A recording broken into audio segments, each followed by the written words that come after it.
The glass shattered across the marble floor of Chicago's most exclusive restaurant, and in that split second, billionaire Victoria Hale knew she'd found something she couldn't buy. The man kneeling beside the terrified waitress wasn't a board member or investor. He was a single father in a thrift store shirt who had no idea he was having dinner with one of the richest women in America. What happened next would shake the foundations of everything Victoria thought she knew about power, wealth, and what truly makes someone worthy of love. This is their story. If you're watching from anywhere in the world, drop your city in the comments below and hit that like button. I want to see how far this story travels. Now, let me take you back to where it all began. The fluorescent lights of Murphy's Auto Repair flickered with their usual irregular rhythm, casting unstable shadows across the oil-stained concrete floor. Caleb Turner wiped his hands on a rag that had long ago surrendered to permanent grease stains, squinting at the transmission he'd been wrestling with for the better part of 3 hours. March in Chicago meant the kind of cold that seeped through the garage's metal walls and settled into your bones, no matter how many space heaters you positioned around the workspace. "You're doing it again," Marcus called from beneath a lifted Honda Civic, his voice echoing against the undercarriage. Caleb didn't look up. "Doing what?" "That thing where you think so hard I can hear it from over here." "That's not a thing." "It's definitely a thing. You get this crease right here." Marcus emerged from under the vehicle, pointing to the space between his eyebrows. "And you stop blinking. It's unsettling." Despite himself, Caleb felt a smile tug at the corner of his mouth. Marcus had worked alongside him for 6 years now, long enough to read him better than most people, long enough to have been there through everything. "Just trying to figure out if this transmission is salvageable or if Mrs. Patterson needs to start looking at used cars," Caleb said, though they both knew that wasn't what had occupied his thoughts for the past hour. Marcus wiped his hands and walked over, leaning against the workbench with the casual posture of someone about to say something he knew wouldn't be well received. "So, Friday night. Don't. I'm just saying, Marcus, I appreciate what you're trying to do, but her name is Victoria. She's nice. She's single. She likes Italian food. That's literally all you need to know." Caleb set down his wrench with more force than necessary, the metal clanging against the concrete floor. "I have a 6-year-old daughter who needs me home for dinner. I have a business that barely breaks even most months. I have exactly zero interest in awkward small talk with a stranger while pretending I'm someone I'm not." "Who said anything about pretending?" Marcus crossed his arms. "I'm talking about 2 hours. One dinner. Is that really so impossible?" The thing was, it wasn't impossible. That was what made it worse. Caleb had spent the last 4 years building a life that was manageable, predictable, safe. Every morning, he woke up at 5:30 a.m., made breakfast for Emma, dropped her off at school, worked until 3 p.m., picked her up, helped with homework, made dinner, supervised bath time, read stories, tucked her in, and collapsed into bed by 10 p.m. Weekends involved grocery shopping, laundry, the occasional trip to the park, and pancakes. Always pancakes on Saturday morning because Emma had decided at age 4 that this was non-negotiable. Into this carefully constructed routine, Marcus wanted to insert a variable. A woman. A date. The possibility of disruption. "I haven't been on a date since Sarah died," Caleb said quietly. The garage fell silent except for the distant hum of traffic on Western Avenue and the rhythmic drip of oil into a catchpan. Marcus's expression softened. "I know. That's exactly why you should go. Emma needs stability. Emma needs to see her dad have a life." "I have a life." "You have a schedule. That's different." Marcus pulled out his phone, scrolling until he found what he was looking for. "Look, my sister knows this woman through work. She's supposed to meet Victoria this Friday at Rossini's at 7. If you don't show up, Victoria sits there alone, feels like an idiot, and probably never agrees to a blind date again. Is that what you want? To be responsible for crushing another human being's faith in humanity? That's manipulative. That's persuasive. There's a difference." Caleb picked up the wrench again, turning it over in his hands. The metal was cold, solid, real. Unlike the abstract concept of a date with a stranger, it made sense. You applied the right amount of torque in the right direction, and things either fixed themselves or they didn't. "What if we have nothing to talk about?" he asked. "Then you eat good pasta and go home. What if you do have something to talk about? That was the question, wasn't it? Not the fear of awkward silence, but the fear of connection. The fear that 4 years of careful emotional management might unravel over breadsticks and marinara sauce. Fine, Caleb heard himself say. One dinner. Marcus's face split into a grin. Yeah? You're serious? If I say no, you're going to make the next month of my life unbearable. Absolutely I am. Then I guess I'm going on a date. The words felt strange in his mouth, like speaking a language he'd once been fluent in but had forgotten through disuse. Marcus clapped him on the shoulder with enough force to suggest genuine emotion poorly disguised as masculine enthusiasm, and Caleb returned his attention to Mrs. Patterson's transmission, trying to ignore the flutter of something in his chest that felt unsettlingly like anticipation. Across the city, in a corner office, 53 floors above Michigan Avenue, Victoria Hale stood before floor-to-ceiling windows that transformed Chicago into an abstract painting of steel and glass. The late afternoon sun cast long shadows across Lake Michigan, turning the water into hammered bronze. Her reflection in this window showed a woman in a perfectly tailored charcoal suit, her dark hair pulled back into the kind of bun that said, "I don't have time for nonsense." Her expression neutral in the way that had been cultivated through thousands of board meetings and investor presentations. The Singapore deal closes Tuesday, her assistant, Jennifer, said from the doorway. Legal needs your signature on the revised terms. Also, Forbes wants to reschedule your interview, something about their editorial calendar shifting.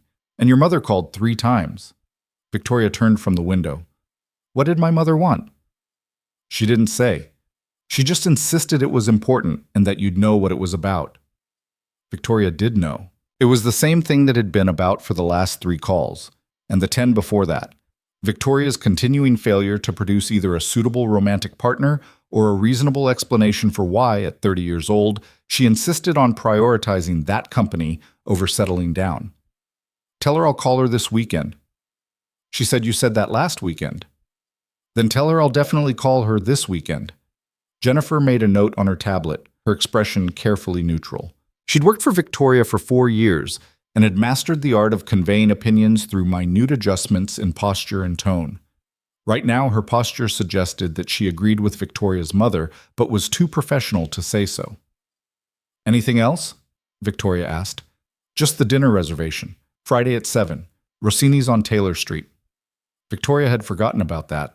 Or rather, she'd deliberately avoided thinking about it, the way you avoid thinking about a dentist appointment until the morning of. 6 weeks ago, during a rare moment of weakness brought on by too much wine and too many questions about her personal life at a company function, she'd agreed when Jennifer's sister suggested setting her up with someone. What do we know about him? Victoria asked. Jennifer consulted her tablet. His name is Caleb Turner. He's 32.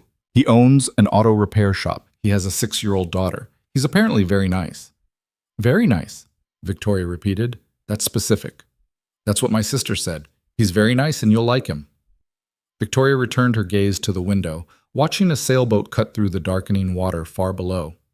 She'd built Hale Technologies from a college dorm room idea into a company worth $2.3 billion.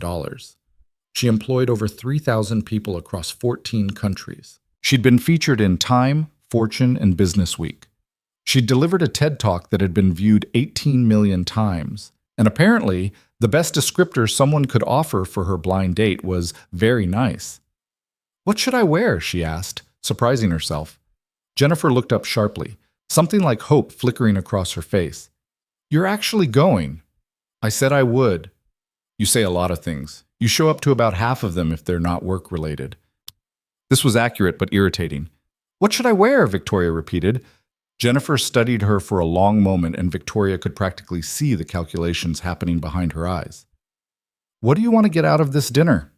It was a good question. The honest answer was that Victoria had no idea. She'd dated before, of course. A series of carefully orchestrated encounters with men who checked the appropriate boxes. Fellow entrepreneurs. Venture capitalists. One memorable disaster with a tech journalist who'd spent the entire evening trying to get her to confirm rumors about an acquisition.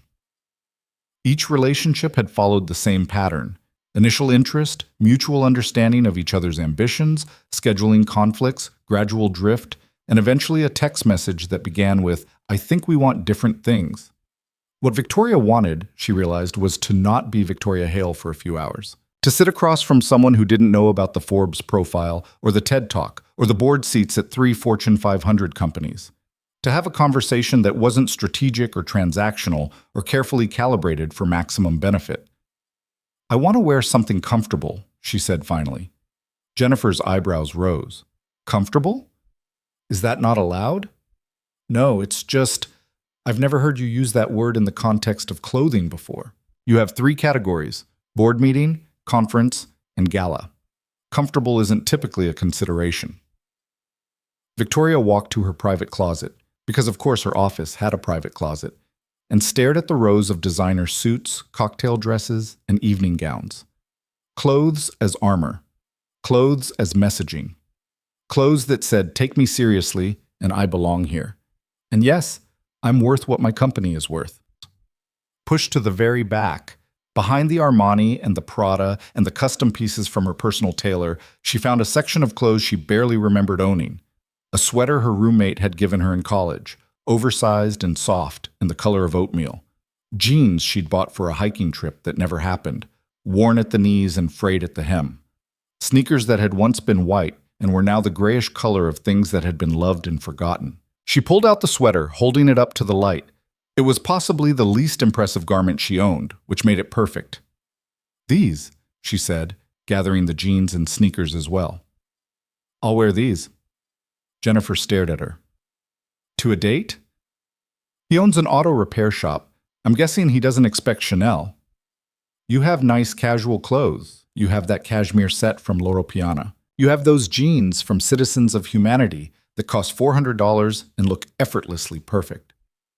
I don't want to look effortlessly perfect. I want to look normal. The word hung in the air between them. Normal. As if Victoria had any frame of reference for what that meant. She'd skipped 2 grades in elementary school, graduated from MIT at 19, and launched her company at 22. Normal had never been in the cards.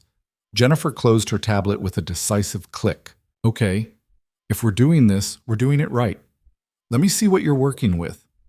For the next hour, Jennifer orchestrated what she called Operation Normal Human Woman, which involved significantly more strategy than Victoria had anticipated. The oversized sweater stayed, but they paired it with jeans that were worn but not shabby, and swapped the decrepit sneakers for a pair of clean white Keds that Victoria had apparently purchased and never worn. Jennifer insisted on minimal makeup. He should recognize you when he sees you again, assuming there is a again, and left Victoria's hair down, which felt both foreign and oddly liberating. When Victoria finally stood before the full-length mirror, she barely recognized herself. She looked younger, softer, almost vulnerable, like someone who might worry about normal things, rent, grocery shopping, whether to splurge on concert tickets, like someone who wasn't carrying the weight of a multi-billion-dollar company on her shoulders. Perfect, Jennifer declared. You look like a person. I am a person. You know what I mean. Victoria did. And that was the problem, wasn't it? Somewhere along the way, she'd stopped being a person and become a brand. Victoria Hale, CEO. Victoria Hale, innovator. Victoria Hale, the face of female entrepreneurship in tech. The woman in the mirror in her college sweater and borrowed normalcy looked like someone who might actually have a life outside of quarterly earnings reports. What if he's terrible? Victoria asked. Then you eat good pasta and go home. Victoria smiled. Apparently that was the universal wisdom about blind dates. Friday arrived with the kind of reluctance that suggested the universe itself was uncertain about this decision. Caleb spent the morning hyper-aware of the evening ahead, which made him clumsy and distracted.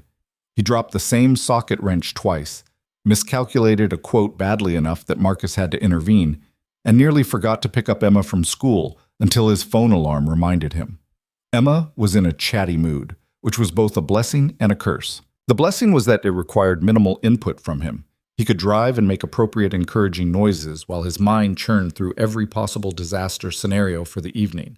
The curse was that Emma was 6 years old and possessed the supernatural ability all children have to detect when their parents are hiding something. You're being weird, she announced from her car seat in the back. I'm not being weird. You are. You have your thinking face on. I don't have a thinking face. You do. It's the same face you make when you're trying to fix the toaster. Caleb glanced at her in the rearview mirror. She was still in her school uniform, the plaid jumper and white shirt required by St. Catherine's, her dark curls escaping from the ponytail he'd attempted that morning. She looked so much like Sarah in that moment that it physically hurt. I have to go out tonight, he said.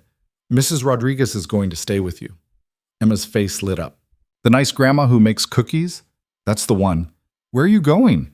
This was the question, wasn't it? Caleb gripped the steering wheel, trying to figure out how to explain a blind date to a 6-year-old without making it sound like a bigger deal than it was, while simultaneously not lying because Emma had a bloodhound's nose for dishonesty. I'm having dinner with someone, he said finally. Like a friend? Sort of. Someone I haven't met before. Emma considered this. Is it a girl? It's a woman, yes. Like a date? Caleb briefly considered lying, decided against it, and went with honesty. Yes, like a date. The silence from the back seat was heavy enough that Caleb checked the mirror to make sure Emma was still there. She was staring out the window, her expression unreadable in the way that children's faces sometimes are when they're processing something big. Okay, she said finally. Yeah? Yeah. Uncle Marcus says you need to have more fun. Uncle Marcus talks too much. He says you're too serious since Mommy went to heaven. Caleb's hands tightened on the wheel. They'd had the heaven conversation when Emma was 4, after she'd asked for the 100th time when Mommy was coming home. Sarah's parents were religious, and it had seemed like the kindest framework to offer a child who was too young to understand the finality of death. Now Caleb wondered if he'd made a mistake, if heaven was just another lie designed to make hard things easier. Uncle Marcus might be right, Caleb said, about the serious part. Are you going to marry her? Emma, I haven't even met her yet. But what if you really like her? Then maybe I'll have dinner with her again. And then you'll marry her? That's not how it works. That's how it worked with you and Mommy. You had dinner and then you got married. There were several years in between those events. Emma returned her attention to the window, apparently satisfied with this explanation. Caleb navigated the familiar route to their apartment, a third-floor walk-up in a building that had been nice in the 1970s and was now just affordable. The hallway smelled like the curry Mr. Patel was cooking on the second floor, and the stairwell light was out again, but it was home. Mrs. Rodriguez arrived at 6:15, a grandmother in her 70s who lived in the apartment below them and had appointed herself Emma's unofficial babysitter shortly after Sarah died. She came armed with coloring books, a container of homemade snickerdoodles, and the kind of no-nonsense warmth that made both Emma and Caleb feel safer. You look nice, she said, taking in Caleb's outfit, khakis and a button-down shirt that he'd ironed himself with mixed results. I look terrified, Caleb corrected. That too, but nice. When was the last time you went on a date? 2015. Mrs. Rodriguez whistled low. No pressure then. You're not helping. I'm not trying to help. I'm trying to make you realize that whatever happens tonight, it's not the end of the world. You'll have dinner, you'll talk, and then you'll come home. Emma and I will eat cookies and watch that movie about the talking cars. Everything will be fine. Caleb crouched down to Emma's level. Be good for Mrs. Rodriguez. I'm always good. That's debatable. What's debatable mean? It means we can argue about it later. I love you. Love you too, Daddy. He kissed her forehead, grabbed his jacket, and left before he could talk himself out of it. Rossini's occupied a corner on Taylor Street in Little Italy, the kind of restaurant that had been there long enough to accumulate character. Red-checked tablecloths, candles and old wine bottles, photographs of the original Rossini family watching over the dining room from gilded frames, the smell of garlic and fresh bread and slowly simmering tomato sauce that suggested Sunday dinners and family and the kind of comfort that comes from recipes passed down through generations. Caleb arrived 10 minutes early, which he immediately regretted. He stood on the sidewalk, watching couples and families flow in and out of the warm glow of the restaurant, and wondered what the hell he was doing. He could still leave, send a text with some excuse about Emma being sick, go home, eat leftover pizza, and return to the safety of his predictable life. Instead, he walked inside. The hostess, a young woman with elaborate eye makeup and a name tag that read Gabriella, smiled at him. "Welcome to Rossini's. Do you have a reservation?" "Turner. Table for 2 at 7. She consulted her list, made a mark, and grabbed 2 menus. "Right this way." She led him to a small table near the back, positioned beneath a particularly stern-looking photograph of someone who was presumably the original Rossini. The table was intimate, candlelit and tucked into a corner that suggested privacy. Caleb sat down, accepted a menu he was too nervous to read, and tried to remember how to be a person on a date. The restaurant hummed with conversation and the clink of silverware against plates. A couple at a nearby table was having what looked like an intense discussion about where to spend Thanksgiving. A family with 3 young children occupied a larger table, the parents tag-teaming the chaos with practiced efficiency. Everyone seemed to know what they were doing, to belong in this moment. Caleb checked his phone, 6:58. He was about to recheck it when he saw her. She stood in the entrance, scanning the room with the kind of careful attention that suggested she was either very observant or very nervous. Average height, dark hair falling past her shoulders, dressed in an oversized sweater and jeans that looked comfortable and lived in. She wasn't what he'd expected, though in fairness, he hadn't known what to expect. There was something about the way she held herself, a particular quality of stillness that made him want to know what she was thinking. Their eyes met across the room, and Caleb saw her take a small breath before walking toward him. He stood up, suddenly very aware of his ironed shirt and the khakis he'd second-guessed 6 times before leaving the apartment. "Caleb?" she asked, and her voice was lower than he'd imagined, warm and a little uncertain. "Victoria?" "That's me." They stood there for a moment, caught in the awkward dance of a first meeting. Should they shake hands, hug, stand 3 feet apart and nod? Caleb settled for pulling out her chair, a gesture that felt both gentlemanly and possibly outdated. Victoria smiled, a real smile that reached her eyes, and sat down. "Thank you," she said. "Of course." Caleb returned to his seat, trying to remember what normal people talked about on dates. "Did you have trouble finding the place?" "No, I actually know this neighborhood pretty well." "Yeah? Do you live nearby?" Victoria hesitated for just a fraction of a second. "Not far. I'm over near the lake." The waiter appeared, a middle-aged man with the efficient manner of someone who had been doing this job long enough to read a room instantly. He introduced himself as Antonio, ran through the specials, and took their drink orders with the kind of professional warmth that put them both at ease. When he left, an expectant silence settled over the table. Caleb searched for something to say that wouldn't sound rehearsed or artificial. "So," Victoria said, at the same time he started to speak. They both laughed, and something in Caleb's chest relaxed slightly. "You first," he offered. "I was just going to say that I'm terrible at this. Blind dates, first dates. All dates, really. That makes 2 of us. I haven't been on a date in," he calculated quickly, 11 years. Victoria's eyebrows rose. 11 years? "I was married for most of that time, and then—" He trailed off, unsure how to explain the last 4 years without making the entire evening heavy before it began. But Victoria just nodded, something understanding in her expression. "I'm sorry. It's okay. It was a while ago." The lie was automatic, protective.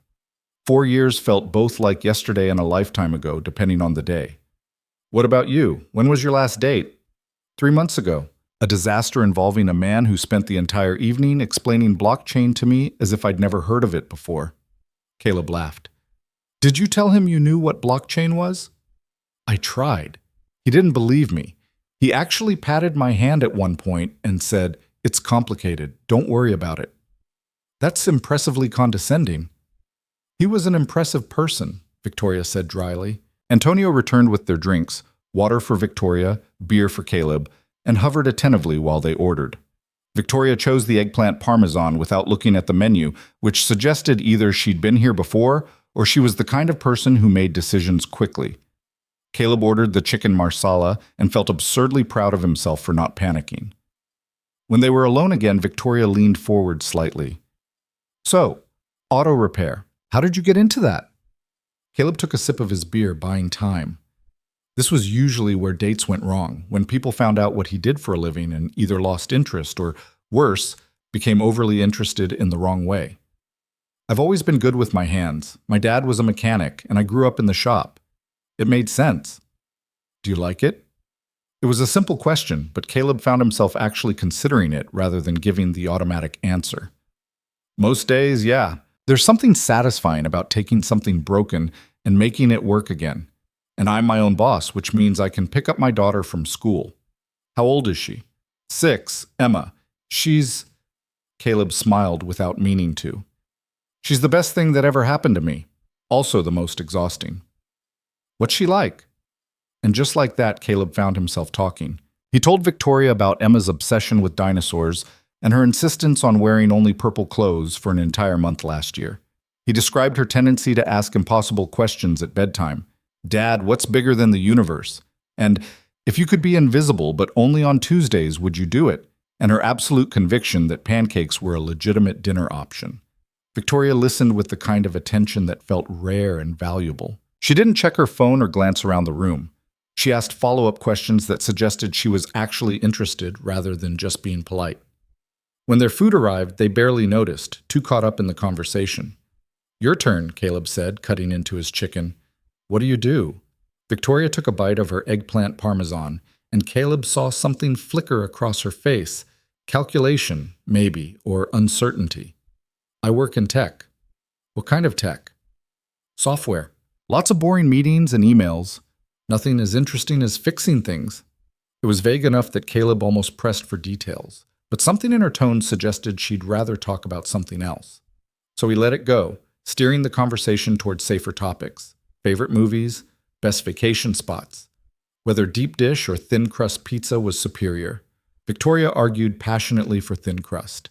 Caleb defended deep dish with equal fervor. They were halfway through dessert, tiramisu they were sharing because neither could decide who should order it, when it happened.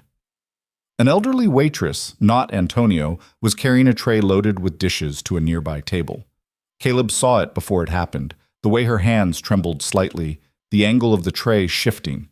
He started to rise, but it was too late. The tray tipped, and glass and ceramic and silverware crashed to the floor in an explosion of sound that silenced the entire restaurant. The waitress, her name tag said Rosa, stood frozen, her face draining of color. She was in her 70s, at least, with the kind of weathered hands that spoke of decades of service work. In the sudden silence, Caleb could hear her shaky breathing, could see the tears forming in her eyes. The restaurant manager appeared from somewhere, his expression tight. Rosa. But Caleb was already moving. He crossed the distance to the broken disaster in a few quick steps and knelt beside Rosa, who looked like she was preparing for the worst.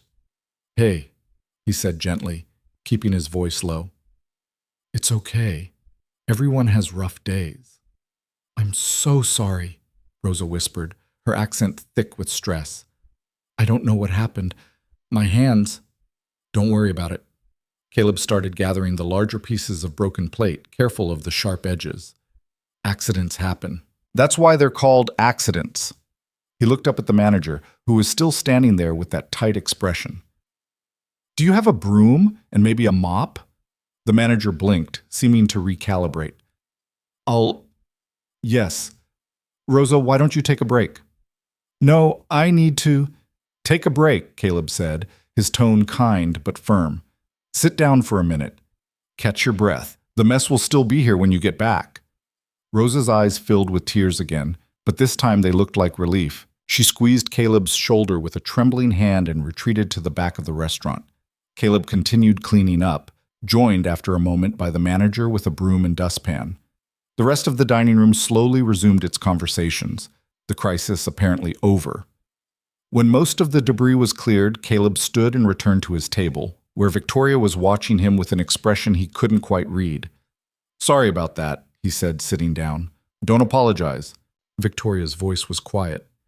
That was really kind. Caleb shrugged, suddenly self-conscious. She was scared.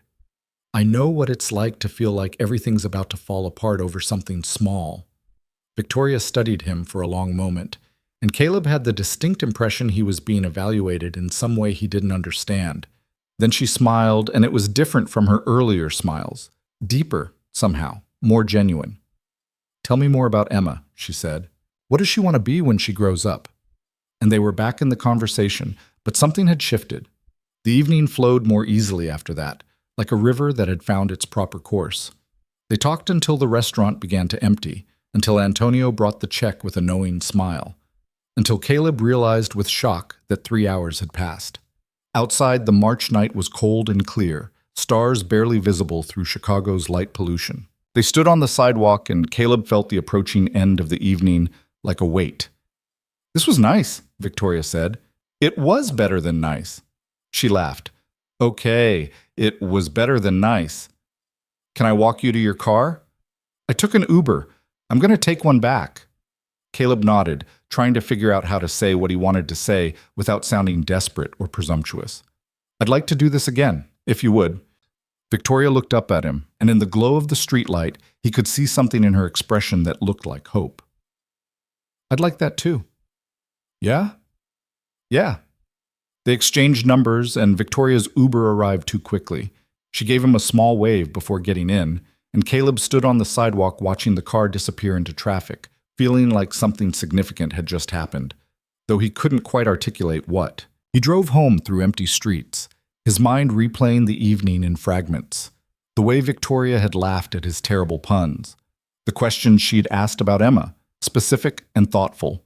The look on her face when he'd helped Rosa. The quiet understanding when he'd mentioned being married before.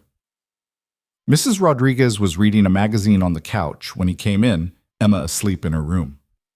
"How did it go?" she asked, setting the magazine aside. Caleb thought about lying, about playing it cool, about protecting himself from hope.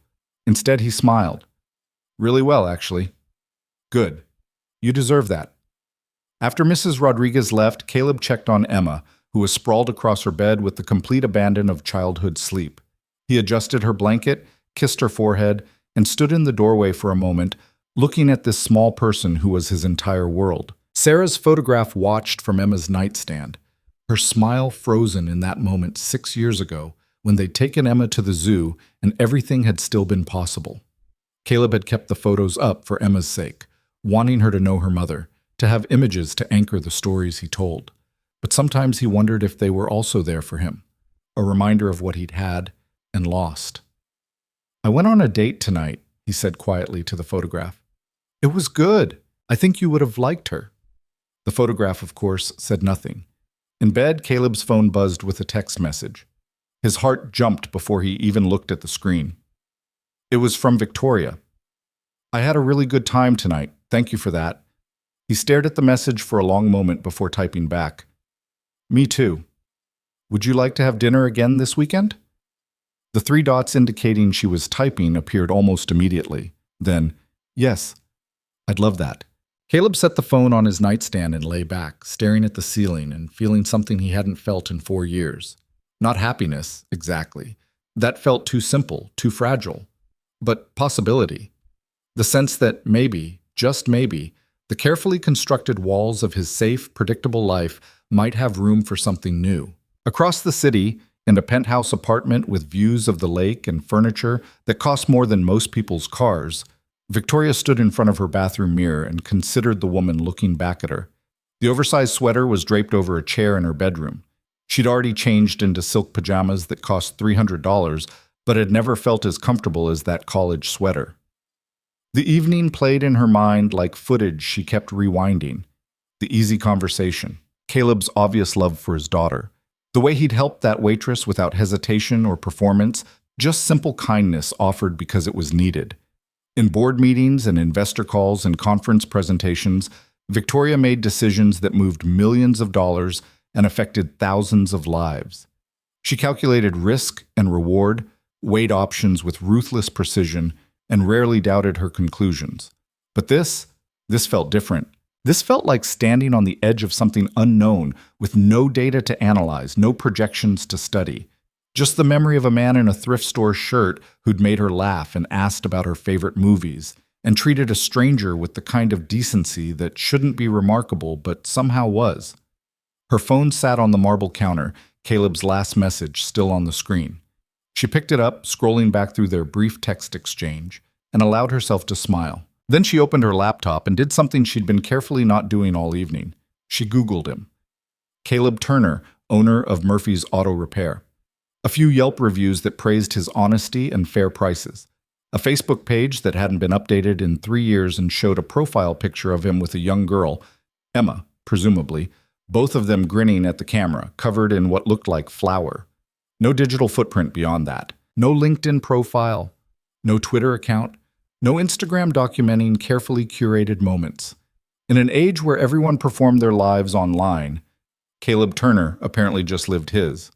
Victoria closed the laptop and looked around her apartment.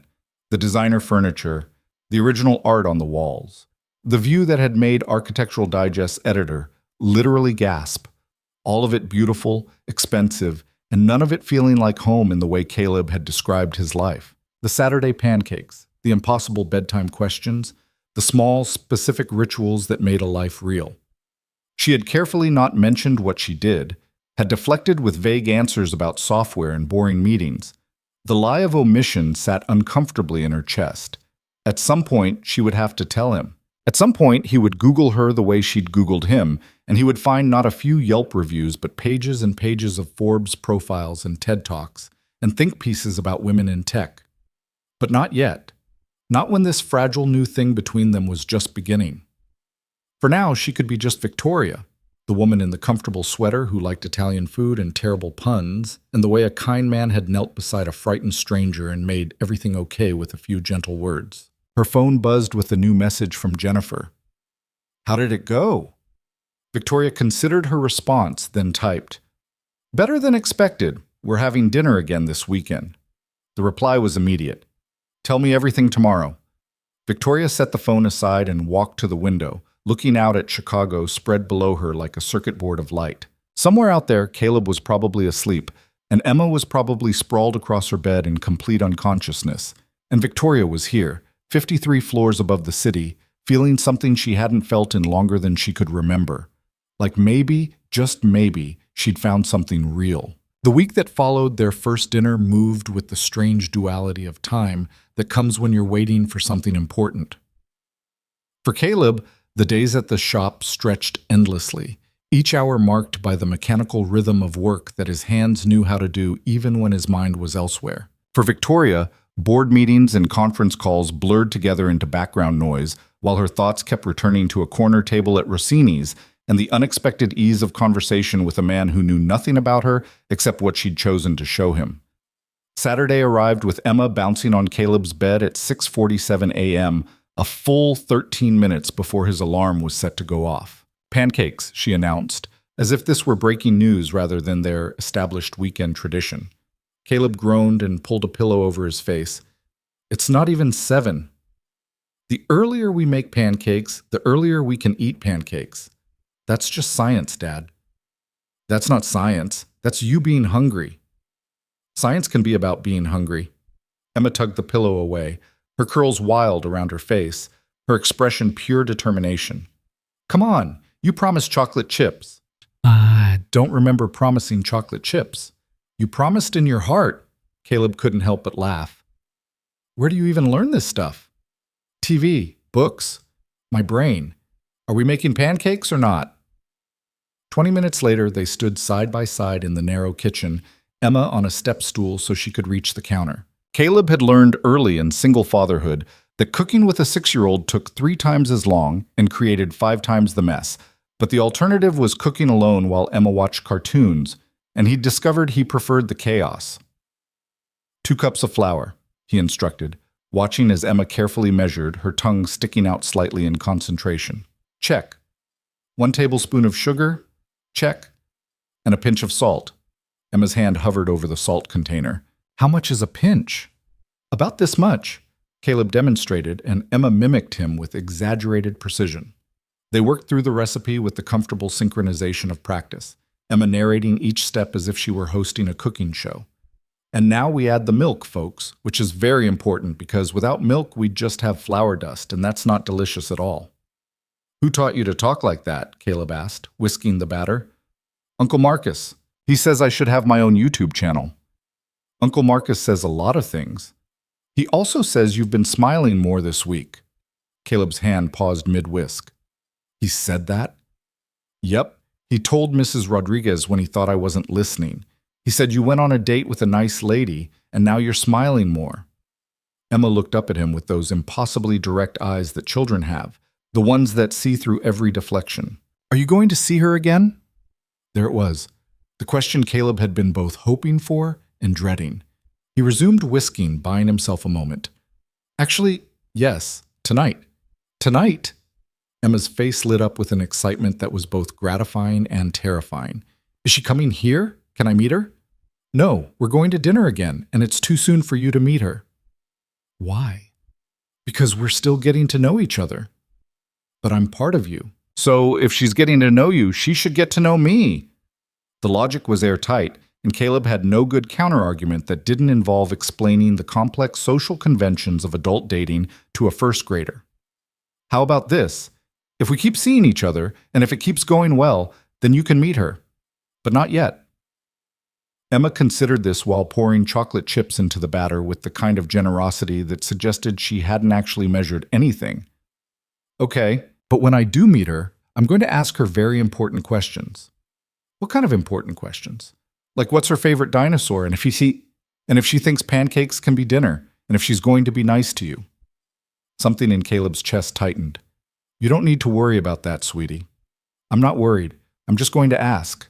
Emma stirred the batter with more force than necessary, chocolate chips swirling through the pale mixture. Because you're nice to everybody, so people should be nice to you too. Caleb set down the whisk and pulled Emma into a hug, step stool and all.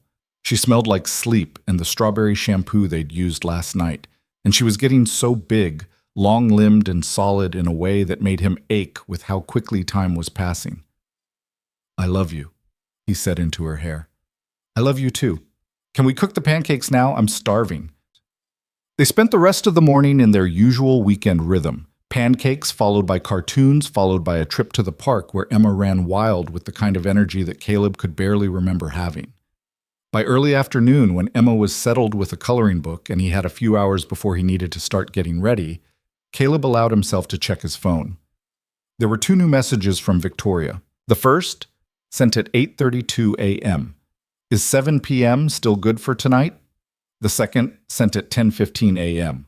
Also, I realized I don't know what kind of food you like besides Italian. We could try something different? Caleb smiled and typed back. 7 p.m. is perfect, and I'm not picky. I'll eat anything except olives. Her response came quickly. Noted. No olives. How do you feel about Thai food? Love it.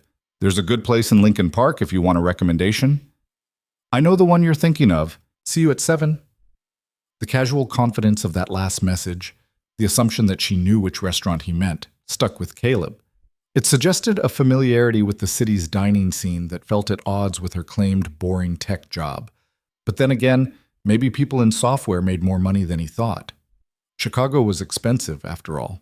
He pushed the thought aside and went to check on Emma, who had abandoned her coloring book in favor of building an elaborate tower out of blocks, each level more precarious than the last. How high are you going to make that? He asked. Higher than the universe. That's pretty high. I know, that's why it's taking so long. Caleb watched her work for a moment, her small hands placing each block with careful deliberation. Mrs. Rodriguez is going to come hang out with you again tonight. I know, you told me this morning. Emma didn't look up from her tower. Is this like going to be a regular thing? You going on dates? I don't know yet. But you want it to be? The question caught him off guard with its perceptiveness. Maybe, if it keeps going well. Emma added another block to her tower, which swayed ominously. Okay, but remember what I said about her being nice to you. I'll remember. The tower collapsed suddenly, blocks scattering across the floor in a colorful explosion. Emma stared at the wreckage for a moment, then shrugged. That's okay. I'll build it taller next time. Caleb thought about resilience, about how children bounced back from disappointments with a flexibility that adults somehow lost along the way, about how Emma had lost her mother before she was old enough to really understand what that meant. And yet here she was, building towers that reached for the universe and advocating for her father's happiness with the fierce protectiveness of someone who'd learned too young that people could disappear. Yeah, he said quietly. Taller next time. Across town, Victoria was having a very different kind of morning. She'd woken early despite having stayed up late reviewing quarterly reports, her mind too active for sleep. After a workout in her building's private gym and a breakfast she barely tasted, she'd settled into her home office with coffee and the comfortable weight of work that needed doing, except she couldn't focus. The spreadsheet swam in front of her eyes, numbers refusing to coalesce into meaningful patterns. She found herself checking her phone every few minutes, waiting for Caleb's response to her messages with an anticipation that felt both thrilling and absurd. When his text finally came, the casual mention of olives, the easy agreement about Thai food, she'd smiled at her phone like a teenager, and Jennifer, who'd stopped by to drop off documents, had caught her. "You're doing it again," Jennifer said, setting a folder on Victoria's desk. "Doing what?" "Smiling at your phone. You've done it 6 times since I got here 20 minutes ago." Victoria set the phone down with more force than necessary. "I'm allowed to smile at my phone." "You are. It's just unusual. In the 4 years I've worked for you, I've seen you smile at your phone exactly twice. Once when your niece sent you a video of her school play, and once when that article about our competitor's failed product launch came out. I smile at my phone all the time. You really don't." Jennifer sat down in the chair across from Victoria's desk, clearly settling in for a conversation Victoria wasn't sure she wanted to have. "So, second date tonight? How did you know?" "Because you've been distracted all week and you just asked me to clear your evening, which you never do unless it's important." Victoria leaned back in her chair, debating how much to share. Jennifer was technically her assistant, but 4 years of working closely together had blurred the lines into something closer to friendship, even if Victoria was careful not to examine that too closely. "Yes," she admitted finally. "Second date tonight." "And? And what? How are you feeling about it?" It was such a simple question, but Victoria found she didn't have a simple answer. How was she feeling? Excited, certainly. Nervous, absolutely. And underneath those surface emotions, something deeper and more complicated, a persistent anxiety about the lie of omission she was maintaining with every conversation that didn't include the words, "I'm actually a billionaire CEO." "I'm feeling like I should tell him the truth," Victoria said. Jennifer's eyebrows rose. "You still haven't told him what you do?" "I told him I work in tech." "That's like saying the ocean is damp. It's technically accurate, but wildly incomplete." "I know. Victoria trailed off, searching for words to explain something she barely understood herself. "I liked that he didn't know. I liked being just Victoria for a night. And now? Now I have to decide if I tell him before the second date or wait and hope he doesn't Google me." Jennifer was quiet for a moment, her expression thoughtful. "Can I ask you something?" "You're going to regardless of what I say. Why do you like him?" The question stopped Victoria cold. She'd spent the last week analyzing her own reactions, trying to understand why one dinner with a mechanic had left her more engaged than months of dating men who checked every traditional box. But she hadn't articulated it, even to herself. "He's kind," she said finally. "Not performatively kind, not strategic kind. Just genuinely decent. He helped that waitress without thinking about it. He talks about his daughter like she's the center of his universe. And when I'm with him, I don't feel like I have to be anyone other than who I am. Except you're not telling him who you are." "I'm not telling him what I do. That's different." "Is it?" Jennifer stood up, gathering the folder she'd brought. "Look, I'm not saying you're wrong to be careful. Your money and your position change how people see you. I get that. But at some point, if this is going to be real, he needs to know the whole picture." After Jennifer left, Victoria sat alone in her office, staring at the Chicago skyline through floor-to-ceiling windows. Jennifer was right, of course. The question wasn't whether to tell Caleb the truth, but when, and whether he'd still look at her the same way once he knew. She picked up her phone and pulled up the text thread with Caleb, rereading their brief exchange. There was something about his messages, the casual mention of Emma, the easy agreement about dinner plans, that made her want to protect this fragile thing they were building. Just a little longer, she told herself. Just one more date where she could be normal. Her phone buzzed with a new message, but not from Caleb. Her mother. "Victoria, darling, I haven't heard from you in 2 weeks. Are you still alive, or has that company finally consumed you entirely?" Victoria sighed and typed back, "Still alive. Just busy. I'll call you tomorrow."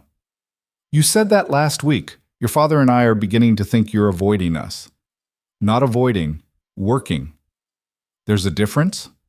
Victoria didn't respond because they both knew there wasn't. Work had been her excuse for everything for the last 8 years. Missed dinners, canceled visits, the persistent lack of a personal life that her mother lamented and her father grudgingly respected. But it had also built her a company worth billions and a reputation that opened doors most people couldn't even see. She thought about Caleb's life as he'd described it. The simplicity of the shop, picking Emma up from school, Saturday morning pancakes. A life built around moments instead of milestones, around people instead of profits. It should have seemed small to her, limited, but instead it felt like something she was missing. Her phone buzzed again, and this time it was Caleb. "Emma wants to know if you like dinosaurs, and if you think pancakes can be dinner." Victoria laughed out loud in her empty office. She typed back, "Tell Emma that Triceratops is clearly the superior dinosaur and pancakes are absolutely a legitimate dinner option. She says you're smart and she approves." I didn't know I needed her approval. "You definitely do. She's the real authority in this relationship." Victoria stared at that last word, relationship, and felt something flutter in her chest. It was too soon for that word, too presumptuous, but he'd used it casually, naturally, like it was already true. She looked around her office, the expensive art, the designer furniture, the awards and accolades displayed on shelves, and wondered what Caleb would think of all this, whether he'd be impressed or intimidated or simply confused about why she'd hidden it from him. Tonight, she decided. She would tell him tonight. By the time 7 o'clock approached, both Caleb and Victoria had worked themselves into states of anticipation that manifested in very different ways. Caleb had changed his shirt 3 times, finally settling on a blue button-down that Emma had approved with a solemn nod. Victoria had raided her closet again, this time choosing jeans that actually fit properly and a sweater that was casually elegant without screaming its $400 price tag. They'd agreed to meet at the Thai restaurant, a cozy place called Siam Garden, tucked into a Lincoln Park side street. Caleb arrived first again, apparently constitutionally incapable of being late, and was studying the menu when Victoria walked in. She looked different tonight, still casual, but there was something more polished about her appearance that Caleb couldn't quite place. Her hair was down again, falling in dark waves past her shoulders, and she'd added a touch of makeup that made her eyes seem larger, more luminous. "Hi," she said, sliding into the seat across from him, and Caleb caught a hint of perfume that reminded him of something clean and expensive. "Hi yourself, you look great." "Thank you, so do you." She glanced around the restaurant, taking in the warm lighting and decorative Thai artwork on the walls. "I haven't been here in years. I'd forgotten how nice it is." "It's Emma's favorite. We come here on her birthday every year." The waiter appeared before Victoria could respond, and they ordered pad thai for Caleb, massaman curry for Victoria, spring rolls to share. When they were alone again, an expectant silence settled between them, different from the first date's nervousness, but charged with its own particular energy. "So," Victoria said, "tell me about your week." And just like that, they were talking again. Caleb described a particularly difficult repair job involving a vintage Mustang and an owner who'd insisted on watching the entire process. Victoria listened with genuine interest, asking questions that suggested she actually cared about the difference between a carburetor and fuel injection. When it was her turn, Victoria found herself editing carefully, describing a week of meetings and project deadlines without mentioning that the projects involved millions of dollars and the meetings included CEOs of Fortune 500 companies.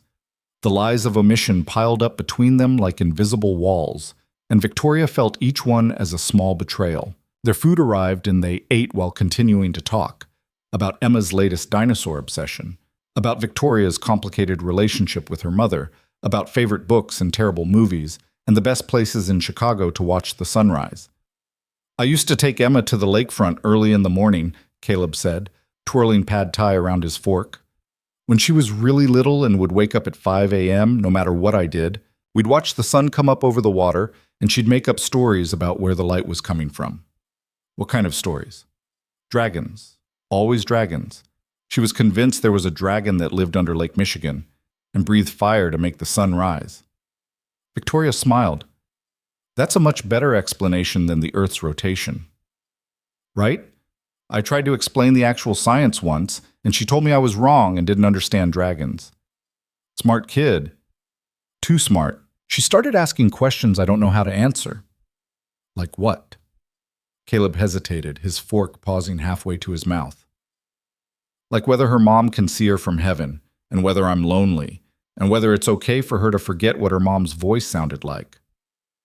The conversation shifted suddenly, the lightness giving way to something heavier and more real.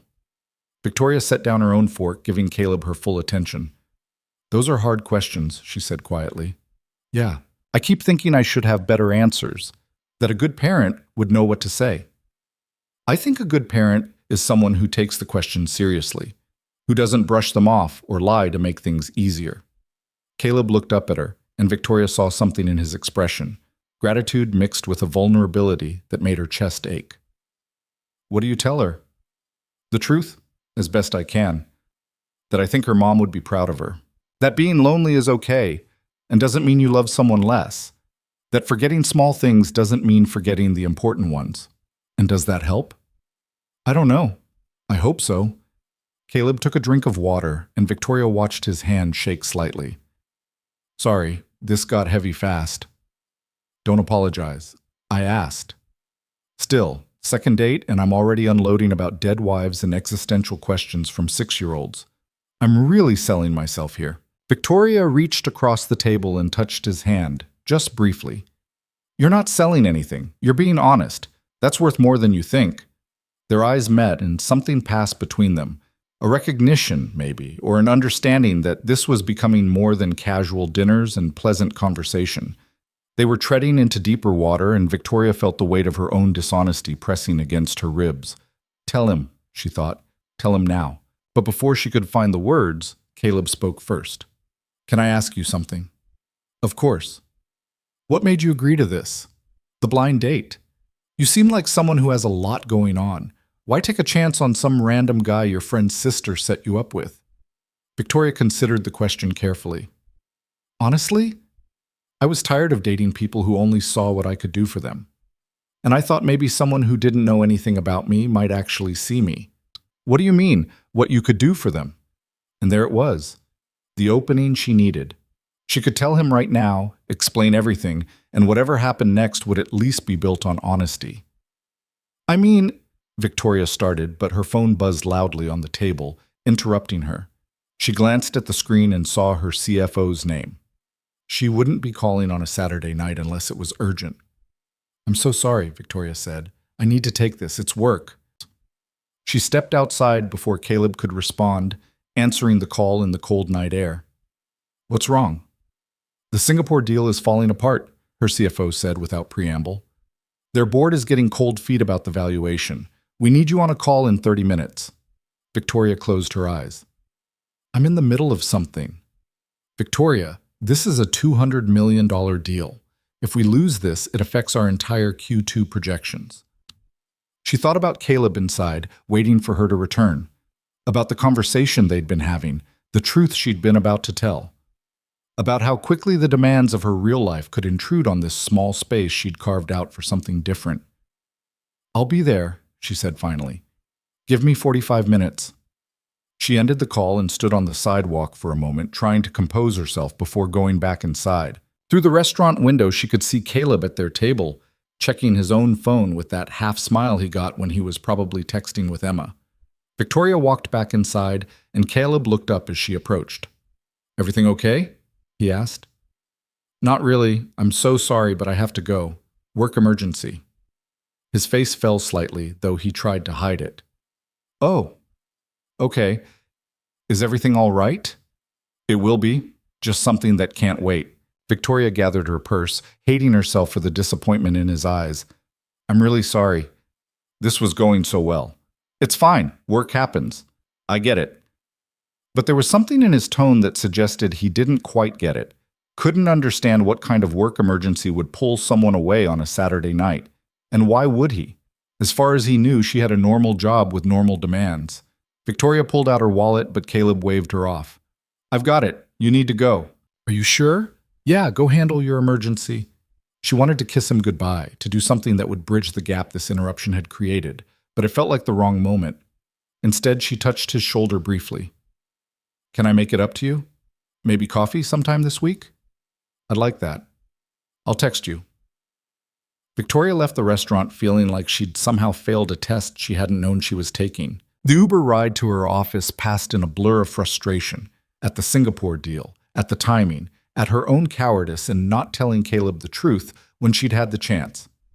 Caleb sat alone at the table for a few minutes after Victoria left, pushing his remaining pad thai around his plate without eating it. The waiter came by to clear Victoria's half-finished curry, and Caleb asked for the check with a sense of deflation that felt disproportionate to what had happened. So she'd had a work emergency. People had work emergencies. It didn't mean anything. Except it felt like something. It felt like a reminder that he barely knew this woman, that she might have complications and demands on her time that didn't include space for a single father with a 6-year-old and a struggling auto repair shop. He paid the bill, left a generous tip, and drove home through Saturday night traffic, trying to shake the feeling that he'd just glimpsed the limits of whatever this was they were building. Mrs. Rodriguez was reading on the couch when he came in, Emma asleep in her room. "That was quick," she said, glancing at her watch. "Everything okay?" "Work emergency. She had to leave." Mrs. Rodriguez's expression softened with understanding. "That's disappointing." "Yeah, but not the end of the world." "No, not the end of the world." After Mrs. Rodriguez left, Caleb checked on Emma, who was sleeping with her arms flung wide like she was trying to hug the entire bed. He stood in her doorway for a long moment, watching her breathe, thinking about questions that didn't have easy answers, and sunrises over Lake Michigan, and the strange ache of wanting something that felt just out of reach. His phone buzzed. "Victoria, I'm so sorry about tonight. Rain check on coffee?" Caleb typed back, "Of course. Let me know when you're free." "I will. And Caleb, I really was having a good time." "Me too." He set the phone aside and got ready for bed, trying not to read too much into one interrupted dinner. But as he lay in the dark, staring at the ceiling, he couldn't shake the feeling that there was something Victoria wasn't telling him. Something just beneath the surface of their conversations, waiting to either bring them closer or push them apart. In her office downtown, Victoria sat through 2 hours of conference calls, negotiating terms and soothing concerned investors, while her mind kept drifting back to a half-eaten plate of massaman curry and the look on Caleb's face when she'd said she had to leave. When the calls finally ended and the deal was salvaged, she sat alone in her office and allowed herself a moment of exhausted frustration. This was her life. Late nights and emergency calls and $200 million deals that couldn't wait. It was what she'd chosen, what she'd built, and she was good at it. But it was also lonely in a way she hadn't fully acknowledged until she'd sat across from someone who made her laugh and asked about her favorite books, and didn't know or care about her net worth. Jennifer's words came back to her. At some point, if this is going to be real, he needs to know the whole picture. Victoria pulled out her phone and looked at her last exchange with Caleb. 3 simple messages that felt weighted with everything unsaid. Tomorrow, she promised herself. Tomorrow she would find the right moment and tell him everything. And whatever happened after that, whether he could accept the reality of who she was and what her life demanded, would at least be built on truth. She gathered her things and headed home through empty streets, thinking about honesty and timing and the strange courage it took to let someone see you completely. The coffee date Victoria had promised didn't materialize on Sunday, or Monday, or even Tuesday. Each day brought a new excuse delivered via text message, investor meetings that ran long, a product launch crisis, a flight to New York that got delayed. Caleb read each message and typed back understanding responses while a small voice in the back of his mind whispered that he'd seen this pattern before, with other women in other contexts, the slow fade disguised as temporary busyness. Wednesday morning arrived gray and cold, the kind of Chicago March day that couldn't decide if it was still winter or reluctantly spring. Caleb was under a Toyota Camry, replacing brake pads and trying not to think about the fact that Victoria hadn't texted at all yesterday when Marcus rolled his creeper over. "You're doing the thing again," Marcus said. "What thing?" "The thinking so hard I can hear it thing. What's going on?" Caleb slid out from under the car, wiping his hands on a rag that was more grease than cloth at this point. "Nothing, just focused." You've been focused like this all week. It's making me nervous. Marcus studied him with the kind of attention that came from years of friendship. Is it the Victoria situation? There is no situation. So it's going well? I didn't say that either. Marcus sat up on his creeper, crossing his arms. Okay, talk to me. What happened? Caleb considered deflecting, but the truth was he wanted to talk about it, needed to process out loud what he'd been turning over in his mind for the past 4 days. Second date got cut short because she had a work emergency. Since then, she's been too busy to meet up. Lots of texts saying she's sorry, she wants to see me. Things are just crazy right now. And you think she's blowing you off. I think she might be realizing I'm not worth the trouble. That's garbage, and you know it. Is it? Caleb tossed the rag onto the workbench with more force than necessary. Look at my life, Marcus. I've got a kid, a business that barely breaks even, an apartment that still has furniture from 2010. I'm not exactly a catch. Marcus's expression shifted from concerned to annoyed. First of all, Emma is not a liability. She's an amazing kid. Second, this shop keeps food on the table and a roof over your head. That's more than a lot of people can say. And third, if Victoria can't see what you bring to the table, then she's not worth your time anyway. You're the one who set this up. Yeah, because I thought she'd appreciate a genuinely good guy. Maybe I was wrong. Before Caleb could respond, his phone buzzed in his pocket. He pulled it out, and his heart did an unwelcome skip when he saw Victoria's name. Can we talk? I know I've been terrible about staying in touch. I want to explain. Marcus read the message over his shoulder. Well, I don't know. What do you mean you don't know? She wants to talk. That's good. Or it's the setup for the "this isn't working" conversation. You won't know unless you respond. Caleb stared at the message for a long moment before typing. Sure. When works for you? The response came almost immediately. Are you free tonight? I could come to you this time. That surprised him. All their previous plans had been in restaurants, neutral territory. Having her come to his neighborhood felt different, more personal. He typed back, I'm off work at 6. There's a coffee shop near my place, Corner Grind on Western Avenue. Perfect. 7 o'clock? See you then. Caleb pocketed his phone and found Marcus grinning at him. What? Caleb asked. You've got that look. What look? Like maybe this isn't over after all. The rest of the day crawled by with agonizing slowness. Every car that came in seemed to need more work than expected. Every customer wanted to chat, and the clock on the wall appeared to be moving backwards.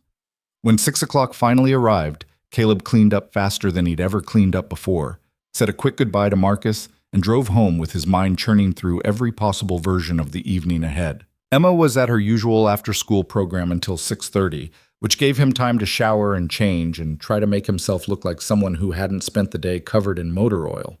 He was debating between 2 shirts when his phone rang. The school. Mr. Turner, this is Carol from the after-school program. Emma's not feeling well. She says her stomach hurts. Can you come pick her up? Caleb's parental instincts immediately overrode everything else. I'll be there in 15 minutes. He threw on the nearest clean shirt, grabbed his keys, and made it to St. Catherine's in 12 minutes. Emma was sitting in the office with the program director, looking pale and small, her backpack clutched to her chest. Hey, sweetheart, Caleb said, kneeling in front of her. What's going on? My tummy hurts, Emma said in a small voice. Caleb felt her forehead. No fever. Did you eat something weird at lunch? No, it just started hurting during reading time. Carol handed Caleb the sign-out sheet. She might just need some rest. There's been a stomach bug going around. Caleb signed the form and helped Emma gather her things, his mind already recalculating the evening. He'd need to cancel with Victoria, get Emma home and settled, maybe call the doctor if she got worse. Disappointment settled in his chest, but it was automatic, instinctive. Emma came first, always. They were in the car when Emma spoke up from the back seat. Are you supposed to see the nice lady tonight? Caleb glanced at her in the rearview mirror. I was, but it's okay. I need to take care of you. I'm sorry. Don't be sorry. You didn't get sick on purpose. He pulled out his phone at a red light and texted Victoria. I'm really sorry, but I have to cancel tonight. Emma's not feeling well, and I need to get her home. The response came before the light turned green. Is she okay? Stomachache. Probably nothing serious, but I don't want to leave her. Of course not. Can I help? The offer surprised him. Help how? I don't know. Bring soup? Keep you company? I could still come by. Maybe I could finally meet Emma if she's up for it. Caleb hesitated, his finger hovering over the keyboard. Having Victoria meet Emma felt like a significant step, one he hadn't planned to take so soon. But the alternative was canceling again, adding another postponement to a week that had already been full of them. Are you sure? He typed. It might not be very exciting. I don't need exciting. I just want to see you. And if Emma's okay with it, I'd like to meet her. Caleb looked at Emma in the mirror.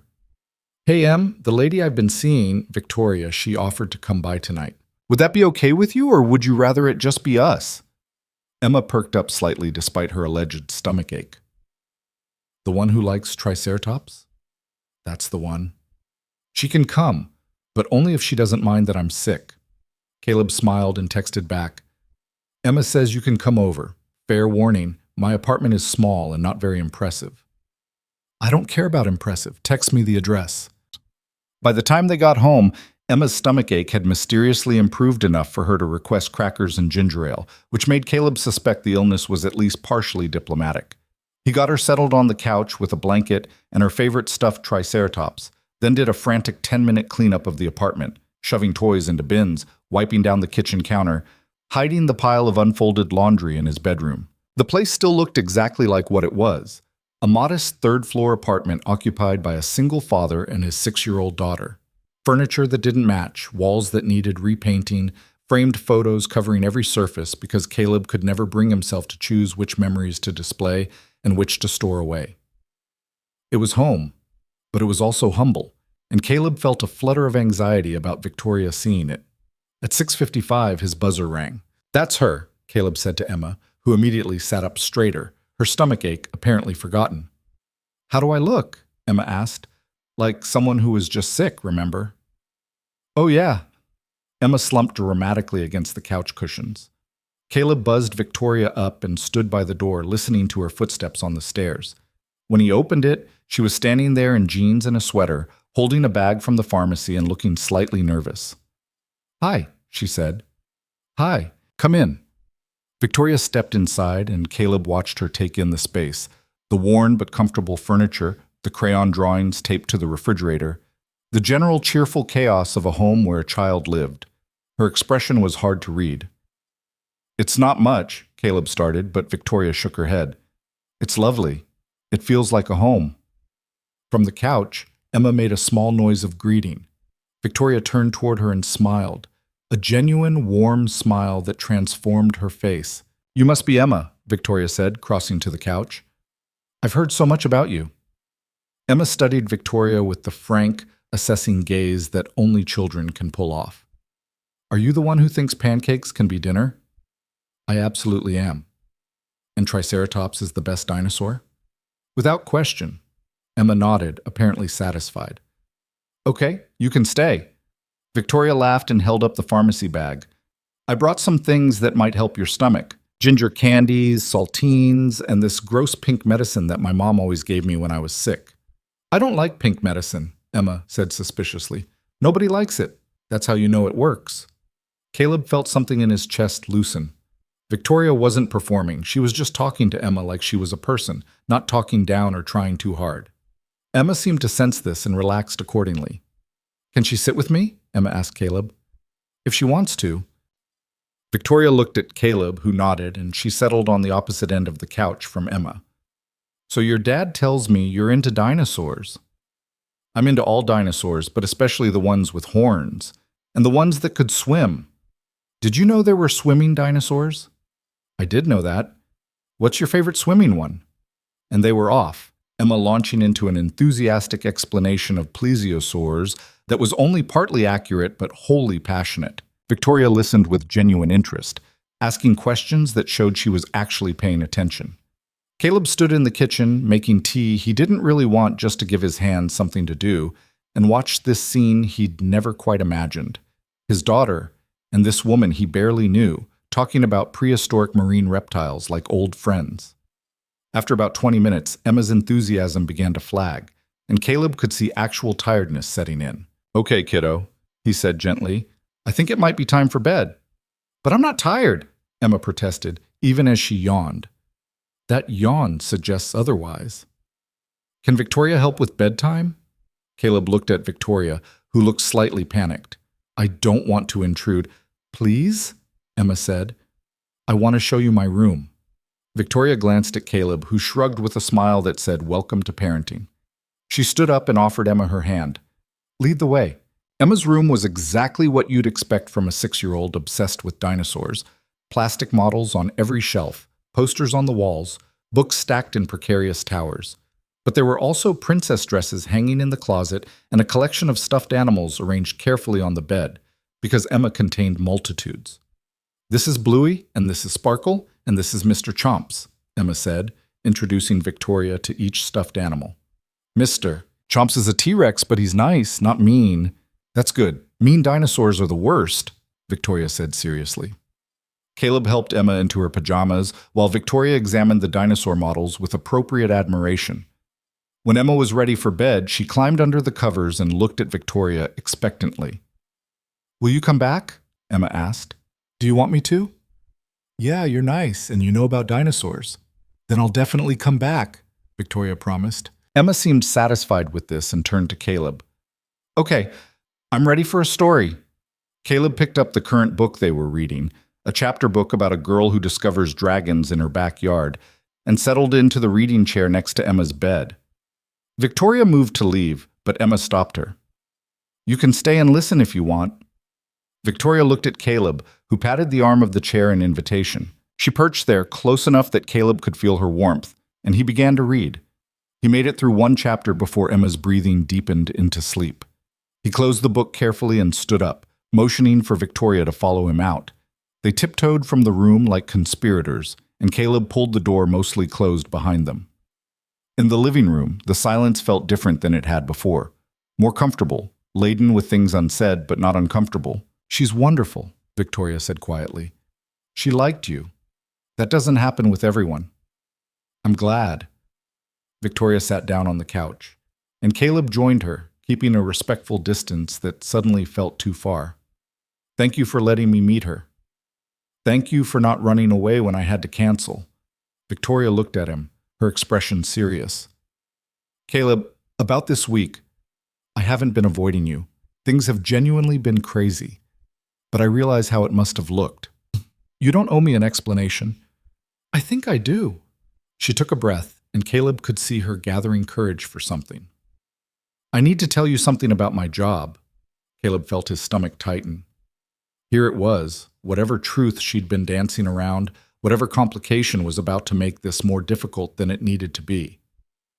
Okay, he said.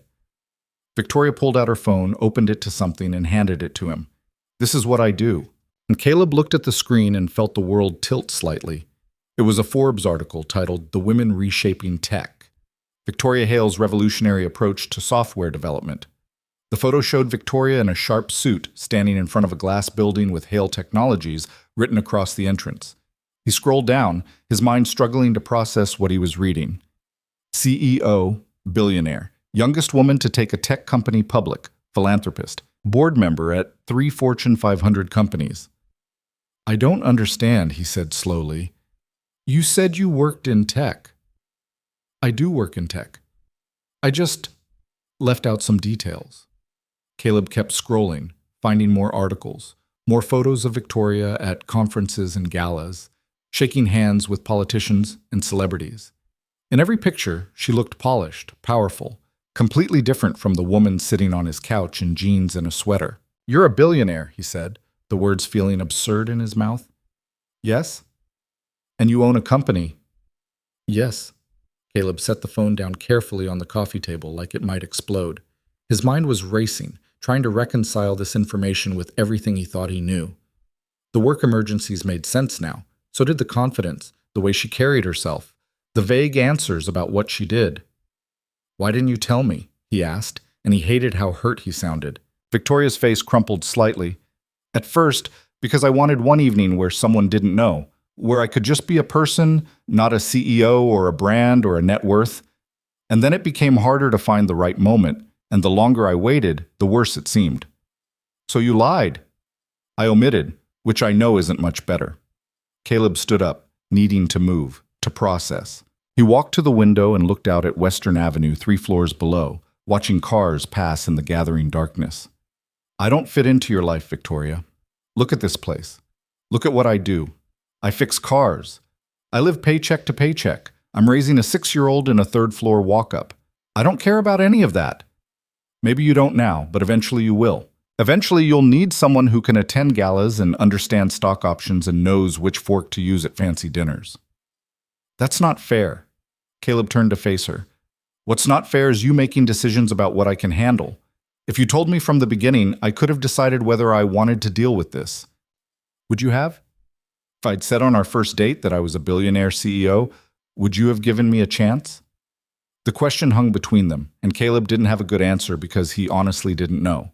The truth was, he probably would have assumed they were too different, would have talked himself out of it before it could become something real. I don't know, he admitted. But you didn't give me the choice. Victoria stood up, her hands twisted together. You're right. I should have told you sooner. I was scared. Scared you'd see me differently. Scared it would ruin what we were building. But I want to be honest with you now. This is who I am. The company, the money, the demands on my time, it's all real. But so is this. So is the way I feel when I'm with you. How do you feel when you're with me? Like I can breathe, Victoria said quietly. Like I'm not performing or strategizing or constantly thinking 3 moves ahead. Like I'm just Victoria, having dinner with someone who makes me laugh. Like I'm normal. Caleb absorbed this, trying to sort through his own tangled emotions. Hurt that she'd hidden something so fundamental, intimidated by the gulf between their lives. But also, underneath everything else, the same pull he'd felt from that first dinner. The sense that this woman, whoever she was, understood something about him that other people didn't. I need time to think, he said finally. Victoria's face fell, but she nodded. Of course, I understand. She gathered her things, and Caleb walked her to the door. In the hallway, she turned back to face him. For what it's worth, she said, Emma is amazing, and so are you. None of my success or money changes that. It changes everything, Caleb said. You just don't see it yet. He closed the door gently after she left and stood in the quiet apartment, feeling like the ground had shifted beneath him. Through Emma's partially open door, he could hear her soft breathing. The room smelled like lavender from her bedtime lotion and looked exactly like it had an hour ago. Dinosaur models on shelves, drawings taped to walls, the comfortable chaos of childhood. But something felt different now. Like someone had opened a door to a world Caleb hadn't known existed and couldn't figure out how to close. He checked on Emma one more time, then sat on the couch where Victoria had been sitting and picked up his phone. The Forbes article was still open on his screen, and he found himself reading it completely this time. The details of her company's growth. Her reputation for ruthlessness in negotiations but fairness to employees. The philanthropy, millions donated to education and women's initiatives. Her infamous TED Talk about failure and resilience that had been viewed over 18 million times. This was who he'd been having dinner with, who'd sat on his couch and discussed plesiosaurs with his daughter, who'd looked at his modest apartment and called it lovely. Caleb's phone buzzed with a text from Marcus. How'd it go? He stared at the message for a long time before typing back, She's a billionaire CEO. The response was immediate. What? Long story. Can we talk tomorrow? You better believe we're talking tomorrow. Are you okay? I don't know. I'll let you know when I figure it out. Caleb set the phone aside and sat in the silence of his apartment, thinking about choices and consequences, about the life he'd built, and the one that had just collided with it. Somewhere across the city, Victoria was probably in a penthouse apartment that cost more than he'd make in a lifetime.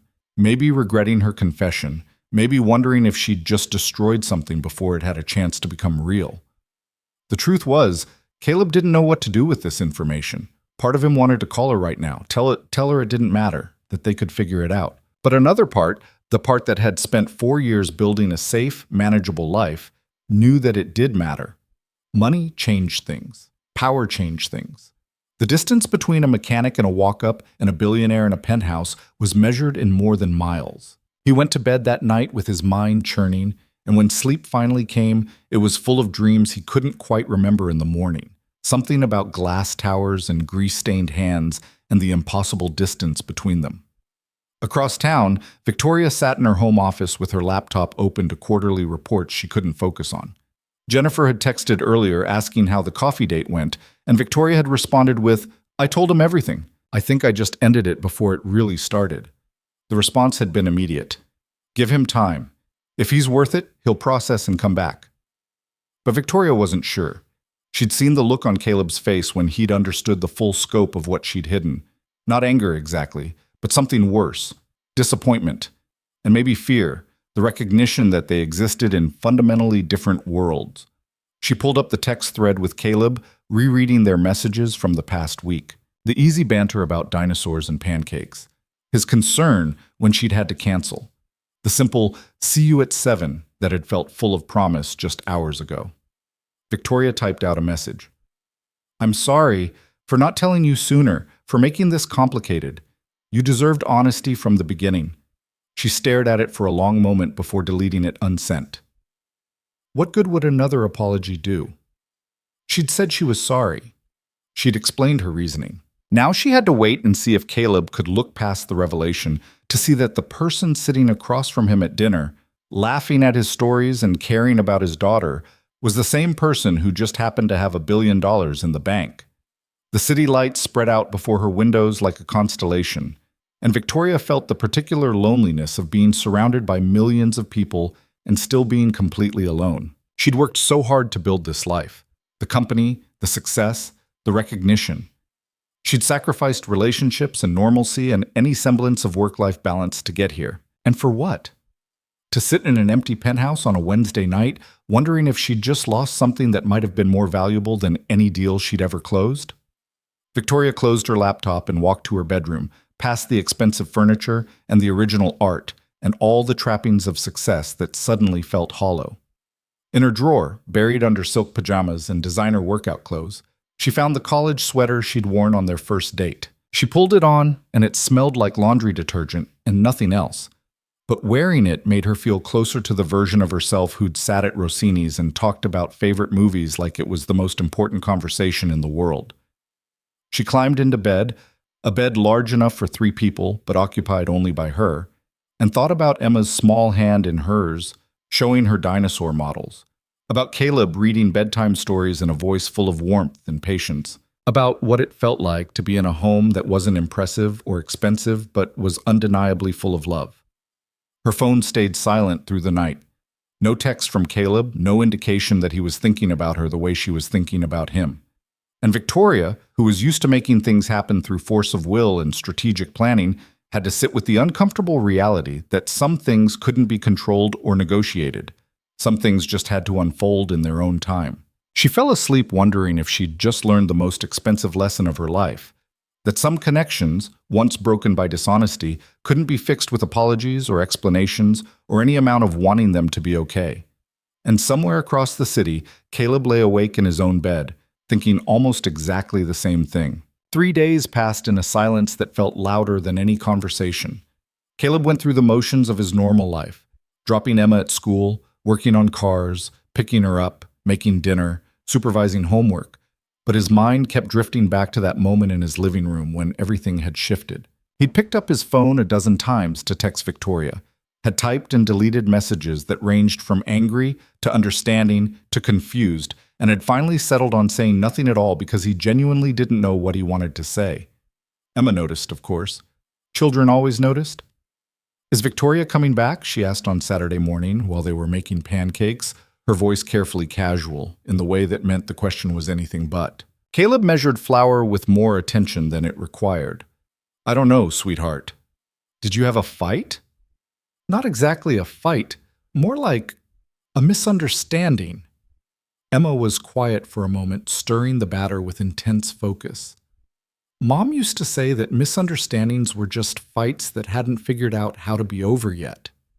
The mention of Sarah hit Caleb sideways, as it always did. Emma rarely brought up her mother unprompted, and when she did, it was usually to deliver some piece of wisdom that Sarah had apparently imparted during those first 2 years of Emma's life that she could barely remember. "Your mom was pretty smart," Caleb said. "So are you going to figure out how to be over it?" "It's complicated, Em." "That's what grown-ups always say when they don't want to explain something." She wasn't wrong. Caleb poured batter onto the griddle and watched bubbles form on the surface. Victoria is very different from us. She has a really important job and a lot of responsibilities. I'm not sure we fit into her life the way she might fit into ours. Emma looked up at him with those serious, dark eyes that were so much like Sarah's it sometimes hurt to meet them directly. But did you ask her? Or did you just decide for her? The question landed with unexpected weight. Caleb flipped the pancakes, buying time to formulate a response that wouldn't be a lie, but also wouldn't burden his 6-year-old with the complicated adult anxieties he was wrestling with. I asked her to give me time to think, he said finally. How much time? I don't know. Well, you should probably figure that out, because if you like her and she likes you, then the thinking part is just wasting time you could be spending together. Caleb looked at his daughter, who was apparently now dispensing relationship advice between requests for chocolate chips, and felt that peculiar mix of pride and bewilderment that parenting often produced. When did you get so wise? I've always been wise, you just don't always listen. They ate their pancakes in comfortable silence, and Caleb tried not to think about the fact that his 6-year-old had just articulated exactly what Marcus had been telling him all week, that maybe the real problem wasn't Victoria's money or success, but Caleb's own fear of what it would mean to step into a life that looked nothing like the one he'd so carefully constructed. Across the city, Victoria was having a similarly difficult weekend. She'd thrown herself into work with the kind of intensity that usually helped her avoid thinking about uncomfortable things, but it wasn't working. Every meeting felt hollow, every email irrelevant. Jennifer had finally confronted her on Friday afternoon, closing Victoria's office door and sitting down with the determined expression of someone who was about to say things her boss didn't want to hear. You need to talk to him, Jennifer had said without preamble. He asked for time. I'm giving him time. It's been 3 days. How much time does he need? As much as he needs. Victoria had stared at her computer screen, not really seeing the spreadsheet open in front of her. I lied to him, Jennifer, by omission, but still. He has every right to be angry. Is he angry? I don't know, he hasn't said anything. Jennifer had leaned forward, her voice gentler. Maybe that's the problem. You're both waiting for the other person to make the first move, and meanwhile, you're both miserable. Victoria had looked up at that. I'm not miserable. You've checked your phone 17 times in the last hour. You've had the same coffee cup on your desk since this morning and haven't touched it, and you're wearing that sweater again. Victoria had glanced down at the oversized college sweater she'd pulled on that morning without thinking. It's comfortable. It's the sweater you wore on your first date. You're not fooling anyone. Now, on Saturday afternoon, Victoria sat in her penthouse apartment with her laptop open to work. She couldn't concentrate on, and her phone sitting next to her like an accusation. She'd drafted and deleted a dozen messages to Caleb over the past 3 days, each one feeling either too casual or too intense, too apologetic or not apologetic enough. Her phone rang, and Victoria's heart jumped before she saw it was her mother. She considered not answering, but that would only delay the inevitable. Hi, Mom. Victoria, darling, I was beginning to think you'd forgotten you had parents. I've been busy. You're always busy. That's not new. Her mother's voice carried that particular mix of affection and exasperation that Victoria had been hearing her entire life. Your father and I were hoping you might come to dinner tomorrow. We haven't seen you in over a month. Victoria glanced around her empty apartment. Sunday stretched ahead of her like a wasteland of unstructured time that she'd normally fill with work. Okay, what time? There was a pause on the other end, and Victoria could practically hear her mother's surprise. Really? You're actually coming? Don't sound so shocked. I'm not shocked. I'm delighted. 6 o'clock? And Victoria? Yes? Bring an appetite. Your father is making his pot roast. After they hung up, Victoria sat with the phone in her hand and made a decision. She pulled up Caleb's number and typed, I know you asked for time, and I'm trying to respect that, but I miss talking to you, and I think Emma might have questions about why I disappeared. Can we at least talk, even if it's just to figure out where we go from here? She sent it before she could overthink it, then immediately regretted every word. Too needy, too pushy. He'd asked for space, and here she was, taking it back. But then 3 dots appeared, indicating he was typing. They disappeared. Appeared again. Disappeared. This went on for a full minute before a message finally came through. You're right, we should talk. Are you free tomorrow afternoon? Maybe we could meet at the park near my place. Emma could play while we figure this out. Victoria felt something loosen in her chest. What time? 2 o'clock? Lincoln Park, near the zoo entrance? I'll be there. Sunday arrived gray and windy, the kind of Chicago spring day that couldn't decide if it wanted to rain or just threatened to. Caleb dressed Emma in layers and himself in his cleanest jeans, and the blue shirt Emma had declared made him look extra handsome, which he suspected was her way of being supportive. They arrived at the park at 1:55, and Caleb immediately spotted Victoria standing near the zoo entrance, her hands shoved into the pockets of a jacket that looked expensive but practical. She was watching for them, and when she saw Emma, her whole face transformed with a smile that made Caleb's decision to do this in public suddenly feel very wise. Victoria! Emma broke free from Caleb's hand and ran toward her, and Victoria crouched down to catch her in a hug that looked entirely genuine. Hey you, how's your stomach? All better. Dad says you and him need to talk about grown-up stuff. That's true. Do you mind if we sit on that bench while you play? We can watch you the whole time. Emma considered this with the seriousness of a judge weighing evidence. Okay, but don't be too serious. Serious faces make everything worse. Wise advice, Victoria said solemnly. Emma ran off toward the playground, and Caleb and Victoria made their way to a bench with a clear view of the equipment. They sat down with careful space between them, and for a moment neither of them spoke. The wind rustled through the bare trees above them, and distant sounds of the city provided a soundtrack of traffic and voices and life continuing around them. Thank you for agreeing to meet, Victoria said finally. I should have called sooner. I've been trying to sort out what I think about all this. And have you? Sorted it out?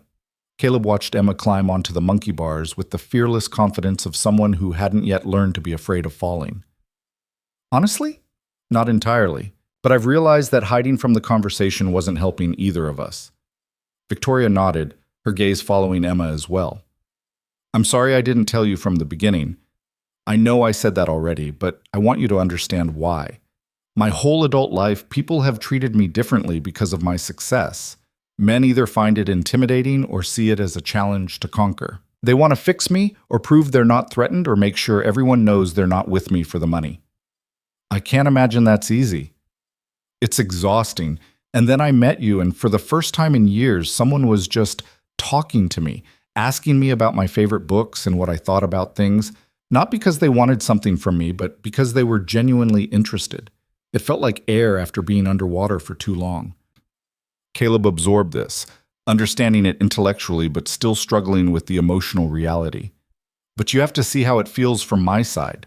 I've been telling you about my life, the shop barely breaking even, raising Emma on my own, all of it. And the whole time you were sitting there with billions in the bank, and I had no idea. Would you have been different if you'd known? I don't know, maybe, probably. That's exactly why I didn't tell you. Victoria turned to face him more fully. I didn't want you to be different. I liked who you were when you didn't know. You were just Caleb, kind and funny and present in a way that most people aren't. You weren't trying to impress me or prove anything. You were just yourself. But now we're here, and you know everything about my life, and I'm still trying to wrap my head around yours. That doesn't feel equal. Emma had moved from the monkey bars to the swings, and Caleb watched her pump her legs with determined concentration, trying to get higher. A father with 2 younger children was helping them onto the nearby slide, and for a moment Caleb was struck by the ordinariness of the scene. Parents and children in a park on a Sunday afternoon, navigating the simple complexities of keeping small humans safe while they played. Can I ask you something? Victoria said. Sure. What scares you most about this? About us? Caleb considered the question carefully, wanting to be honest. That eventually the differences will matter more than the similarities. That you'll need someone who can be your partner in the life you've built. And I'm not that person. That Emma will get attached to you, and then you'll realize this doesn't work and we'll both end up hurt. Those are all legitimate fears. But they're all assumptions about the future. They're not about right now, today, this moment. Caleb turned to look at her fully for the first time since they'd sat down. What does right now tell you? Victoria met his gaze steadily. Right now tells me that I've thought about you every day since we met. That meeting, Emma, was one of the best evenings I've had in years. That when I'm with you, I feel like a version of myself I'd forgotten existed, and that I'm willing to figure out the complicated parts if you are. But how do we do that? Your life is board meetings and international deals. Mine is oil changes and parent-teacher conferences. We don't even exist in the same world. We exist in this world, Victoria gestured around them. The park, the city, the gray sky, threatening rain. Right here. And maybe that's enough to start with. Emma had abandoned the swings and was now engaged in what appeared to be an elaborate game of imagination involving a group of other children and several sticks that had become magic wands or swords, or possibly both. She caught Caleb watching and waved enthusiastically, nearly hitting another child with her stick in the process. She really liked you, Caleb said. That night you came over, she asked about you all week. I really liked her too. She's exactly how you described her. Smart and curious and completely herself. She said I should stop thinking so much and just ask you if you wanted to be part of our lives. Apparently 6-year-olds are very direct about these things. Victoria smiled. What did you tell her? That it was complicated. She said that's what grown-ups always say when they don't want to explain something. She's not wrong. They sat in silence for a moment, and Caleb felt the weight of the decision in front of him. He could walk away now, return to his safe, predictable life, where the biggest challenges were difficult repairs and bedtime negotiations. Or he could step forward into something uncertain and possibly wonderful and definitely terrifying. I need to know something, Caleb said. This life you have, the company, the money, all of it, what does it actually look like day to day? Because I'm trying to imagine how we fit together, and I can't picture it. Victoria considered this. Honestly, a lot of meetings, a lot of travel, though I've been trying to cut back on that. Long hours sometimes, especially when we're closing a deal or launching a product, but also flexibility that most people don't have. I can work from home when I need to.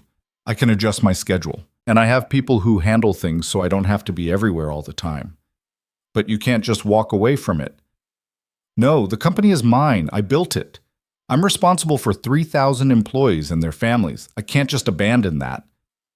I'm not asking you to. I'm just trying to understand what it would mean for Emma and me. Victoria was quiet for a long moment, watching Emma and her new friends chase each other around the playground. Can I tell you what I've been imagining this past week while you were thinking? Okay. I've been imagining Saturday morning pancakes, helping Emma with her dinosaur projects, reading bedtime stories in that chair in her room, having dinner together on weeknights when I'm not traveling, meeting you for lunch sometimes at the shop. Normal things, small things, things that have nothing to do with board meetings or stock prices. But those things exist too, the board meetings and stock prices. They do. And I won't lie to you. There will be times when work demands pull me away. There will be events I have to attend and trips I have to take. But I've spent 8 years building a company at the expense of having a life. Maybe it's time to build a life at the expense of the company being quite so all-consuming. Caleb heard the sincerity in her voice, but also the uncertainty. Have you ever done that before? Put your personal life first? No, which is probably why I'm 30 years old, and the closest thing I have to a relationship is my assistant knowing my coffee order. Jennifer? Jennifer, who has been not so subtly encouraging me to fight for this all week. A light rain started to fall. Just a mist, really, enough to make them both glance up at the sky. Emma and her playground friends shrieked with delight at the rain and spun in circles with their arms out, catching drops on their tongues. We should probably get her home before this gets worse, Caleb said. Probably. But neither of them moved. The rain fell a little harder, and parents around the playground began gathering their children, calling them away from swings and slides with promises of hot chocolate and dry clothes. I want to try, Caleb said suddenly. I'm scared, and I don't know how this works, and I'm probably going to spend a lot of time feeling like I don't belong in your world. But Emma was right. If we like each other, then the thinking part is just wasting time. Victoria turned to him, and there were tears in her eyes that might have been rain or might have been something else. Yeah? Yeah. But I need you to promise me something. Anything. No more secrets, no more omissions. If something's important, you tell me. Even if it's hard or complicated or you think I won't understand. I promise. And you have to promise me something too. What's that? Don't decide for me what I can handle or what I need. If you're worried about something, tell me. Don't just assume I'll eventually leave or realize this doesn't work. Let me make my own choices about what I'm willing to do." Caleb extended his hand. "Deal." Victoria shook it solemnly, then laughed. "We just negotiated our relationship like a business contract. Is that bad?" "No, it's actually kind of perfect." Emma came running over, soaked and grinning. "It's raining. Can Victoria come over? We could make hot chocolate and she could stay for dinner and I could show her my new dinosaur book that has the swimming ones in it." Caleb looked at Victoria, who was also now fairly wet from the rain, her hair plastered to her face, and her expensive jacket darkened with moisture. She looked nothing like the polished CEO from the Forbes article, and everything like someone who'd just agreed to jump into something uncertain and wonderful and terrifying. "What do you say?" Caleb asked. "Hot chocolate and dinosaur books?" "I'd love that," Victoria said. They walked back to Caleb's apartment together, Emma between them holding both their hands and chattering about the game she'd been playing in the park. The rain picked up, and they were all thoroughly soaked by the time they climbed the 3 flights of stairs to Caleb's apartment. Inside, Caleb got Emma changed into dry clothes, while Victoria stood in the kitchen looking slightly lost, her wet jacket dripping onto the floor. "There's a towel in the bathroom if you want to dry off," Caleb called from Emma's room. When Victoria emerged from the bathroom with her hair towel dried and her jacket hung over the shower rod, she looked younger, more vulnerable. Caleb handed her one of his sweatshirts, absurdly large on her frame, and she pulled it on with a grateful smile. "Better?" he asked. "Much. Though I look ridiculous." "You look comfortable." Emma reappeared in dinosaur pajamas, despite it being only 3 in the afternoon, apparently having decided that being wet gave her permission to abandon regular clothes entirely. "Can we make the hot chocolate now?" The 3 of them crowded into Caleb's small kitchen, and he walked Emma and Victoria through his particular method of hot chocolate making, which involved actual chocolate melted into milk rather than the instant powder most people used. Emma stirred with intense concentration, while Victoria added marshmallows to 3 mugs with equal seriousness. "This is a very important job," Victoria told Emma, "getting the marshmallow distribution right." "I know. Dad always puts too many in his and not enough in mine." "That's a serious accusation," Caleb said. "It's true, though." When the hot chocolate was ready, they settled onto the couch, Emma in the middle, Caleb and Victoria on either side, and Emma produced the promised dinosaur book. It was an illustrated encyclopedia of prehistoric marine life, and Emma proceeded to provide detailed commentary on each page. "This one is a pliosaur, and it could eat basically anything. This one is an ichthyosaur, and it looked like a dolphin, but wasn't. This one is a mosasaur, and it's my favorite because look at those teeth." Victoria listened with genuine interest, asking questions that showed she was actually paying attention. Caleb found himself watching the 2 of them together, his daughter and this woman who'd somehow become important to both of them, and feeling something shift in his chest. It wasn't the fear that had dominated the past week, but something else, something like hope. By the time they finished the book, Emma was yawning despite her earlier energy, the kind of deep tiredness that comes from playing hard in the rain. Caleb carried her to her room for what he called a rest, even though they both knew it was a nap. "Is Victoria staying for dinner?" Emma asked sleepily as Caleb tucked her in. "I think so, if she wants to." "Good. I like when she's here. Everything feels more." "More what?" "Just more. Like our family got bigger." Caleb kissed her forehead, his throat tight. "Get some rest, dinosaur girl." When he came back to the living room, Victoria was standing by the window, looking out at the rain-soaked street below. She'd wrapped her arms around herself, and in his oversized sweatshirt, she looked nothing like a billionaire CEO, and everything like someone who belonged in this modest apartment. "She said having you here makes our family feel bigger," Caleb said. Victoria turned, and there were tears on her face. "That's the nicest thing anyone's ever said to me." Caleb crossed the room and pulled her into a hug, and she melted into him with a small sound that might have been relief.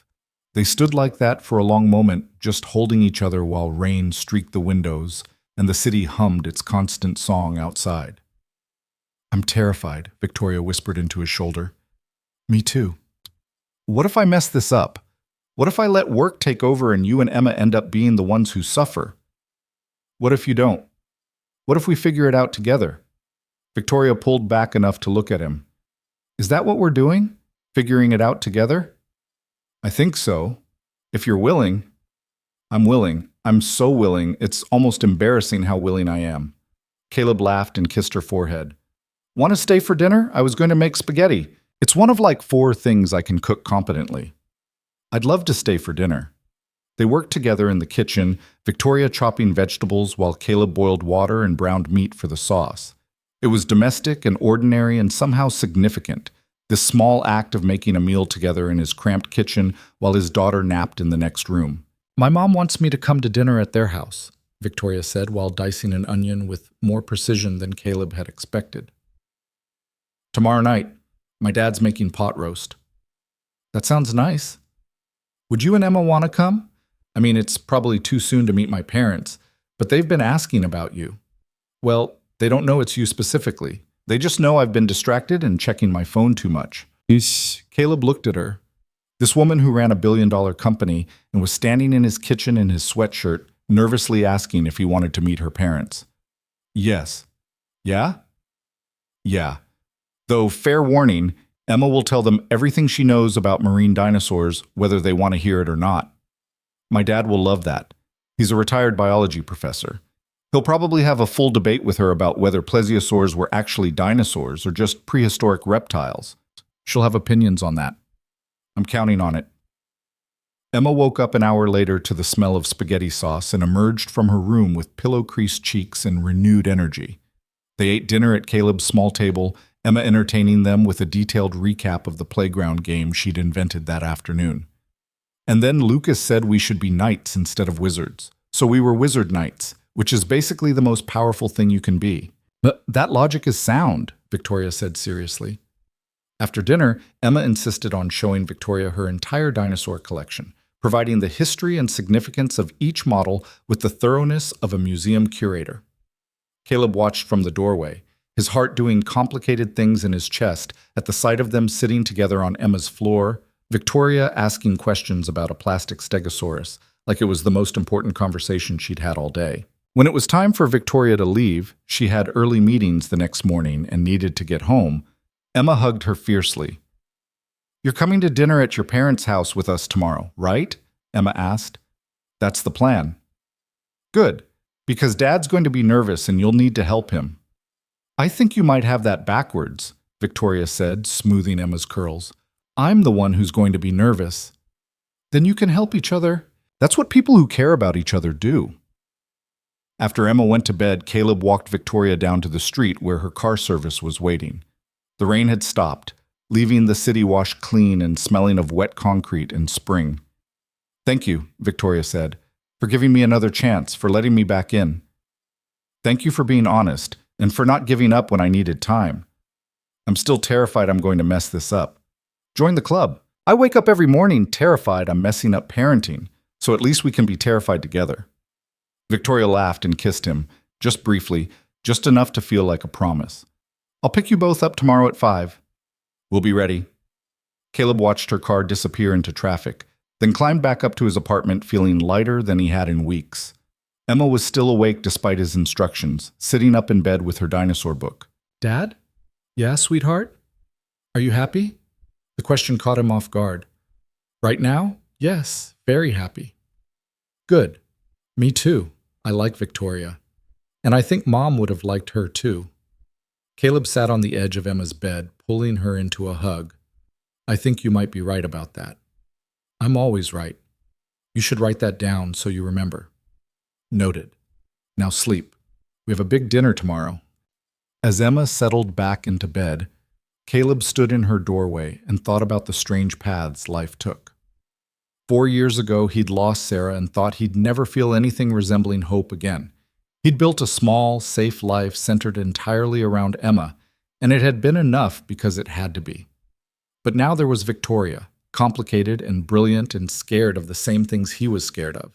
There was the possibility of something bigger than his carefully constructed routine. There was the terrifying prospect of letting someone in, and the even more terrifying prospect of what might happen if he didn't. In her penthouse across the city, Victoria stood at her windows looking out at Chicago's lights, and felt something she hadn't felt in years. Not the satisfaction of closing a deal or launching a product, but something quieter and more profound. Like maybe, just maybe, she'd found something worth building that had nothing to do with quarterly profits or market share. She pulled out her phone and texted Caleb, "Thank you for today. For Emma. For hot chocolate and dinosaurs, and giving me a chance to be part of your world."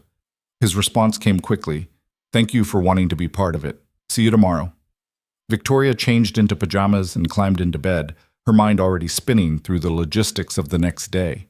She'd need to leave work early, had a board call she'd have to cut short, would need to explain to her driver that they were picking up passengers from a walk-up apartment on the west side. But for once, work didn't feel like the center of her universe. It felt like the thing she did between the moments that mattered, between Saturday pancakes and bedtime stories and dinners with a man and his daughter who'd somehow become essential to her in the span of a few weeks. She fell asleep thinking about tomorrow, about introducing Caleb and Emma to her parents, about the look on her mother's face when she realized Victoria had finally found something, someone, worth prioritizing over the company. And for the first time in longer than she could remember, the thought of the future didn't fill her with the need to strategize and plan and control every variable. Instead, it filled her with something that felt dangerously close to joy. The Blacktown car pulled up to Caleb's building at exactly 5 o'clock Monday evening, and Emma's face pressed against the third-floor window, like she'd been stationed there for the past hour. "She's here! Dad, she's here! And the car is so fancy!" Caleb was wrestling with his tie, a piece of clothing he wore maybe twice a year and never comfortably. "Em, can you help me with this? I can't remember how it's supposed to look." Emma abandoned her post at the window and climbed onto the couch to reach his collar.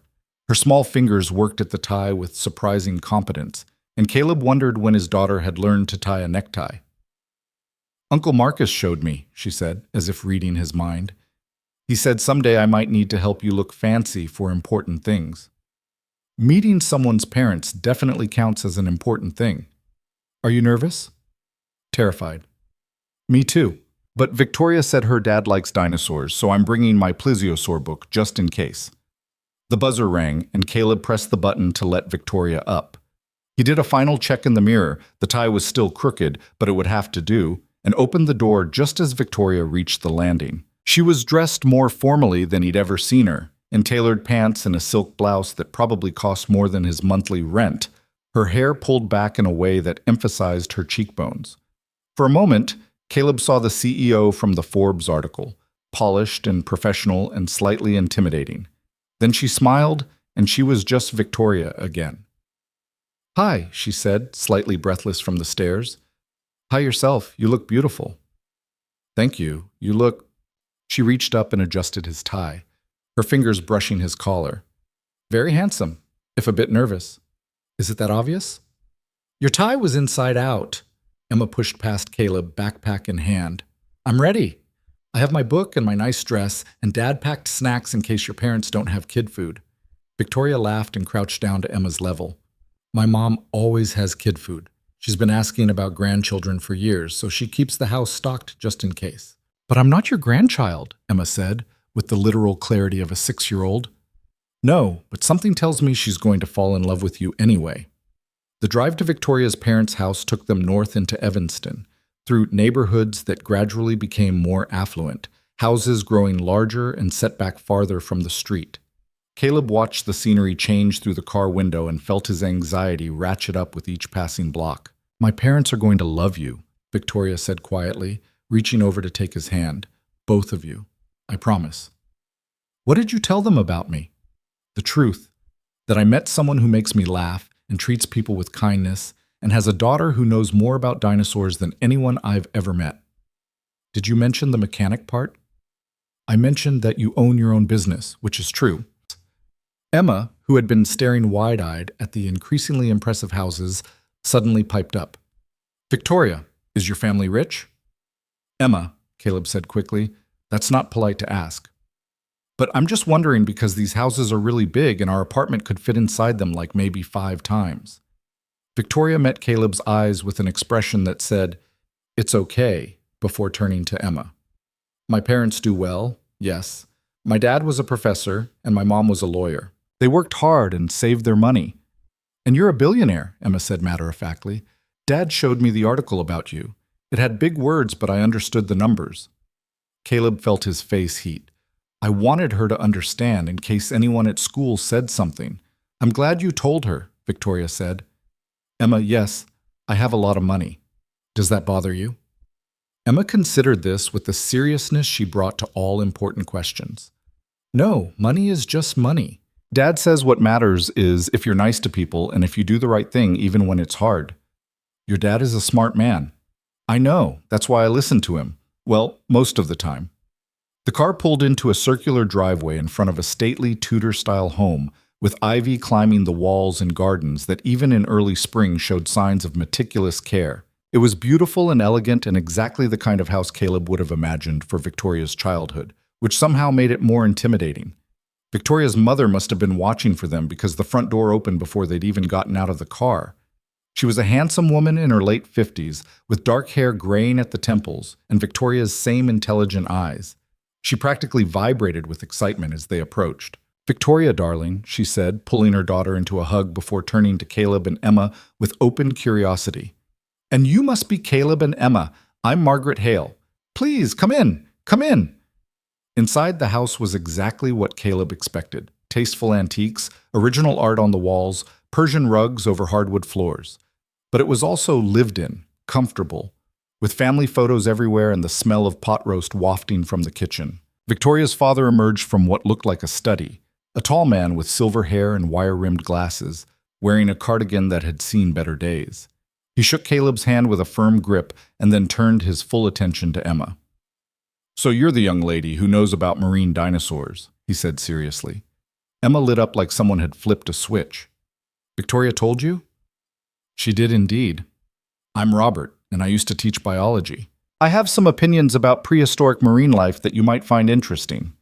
Were plesiosaurs actually dinosaurs or just prehistoric reptiles that lived at the same time? Robert's face broke into a delighted smile. Finally, someone asking the right questions. Come with me. I have some books you might want to see. Emma looked at Caleb for permission, and he nodded. She took Robert's offered hand and disappeared with him toward the study, already deep in conversation about the Mesozoic era. Margaret watched them go with amusement. Well, that was easy. Victoria, come help me in the kitchen. Caleb, would you like something to drink? Wine? Beer? Water? Water would be great, thank you. In the kitchen, Caleb perched on a stool at the island while Margaret bustled around and Victoria checked on the pot roast. The dynamic between mother and daughter was warm, but had the particular quality of two strong-willed women who'd spent years negotiating their relationship. So Caleb, Margaret said as she pulled wine glasses from a cabinet, Victoria tells us you own an auto repair shop. Yes, ma'am. Murphy's Auto Repair. It was my father's shop originally. I took it over about 10 years ago. That must be satisfying work, creating something tangible, fixing things. It is. Not always glamorous, but I like that at the end of the day, I can see what I've accomplished. Margaret poured wine for herself and Victoria, then settled across from Caleb with the posture of someone preparing for an important conversation. I'm going to be very direct with you, Caleb, because I find it saves time. My daughter works too hard and has spent the last 8 years married to her company. In the 3 weeks since she met you, I've seen her smile more during our phone conversations than I have in 3 years. So whatever you're doing, please keep doing it. Mom, Victoria said, her cheeks flushing, could you possibly be more embarrassing? I could try, but I think this is pretty good for a first effort. Margaret turned back to Caleb. She's also been terrified you wouldn't call her back after she told you about the whole billionaire situation. I assured her that any man worth having wouldn't care about that. I did care, Caleb said honestly, not because of the money itself, but because it felt like she hadn't trusted me with the truth. But we talked about it. We're figuring it out. Good, because Victoria needs someone who will call her on her nonsense. She's brilliant and driven, but she can also be stubborn and too focused on work. She needs someone who reminds her there's more to life. I'm right here, Victoria protested. And I'm not that bad. Darling, you canceled Christmas last year because of a board meeting. That was an emergency situation. It was December 23rd. There are no emergency board meetings on December 23rd unless you're embezzling funds, which I know you weren't because your father read the entire annual report.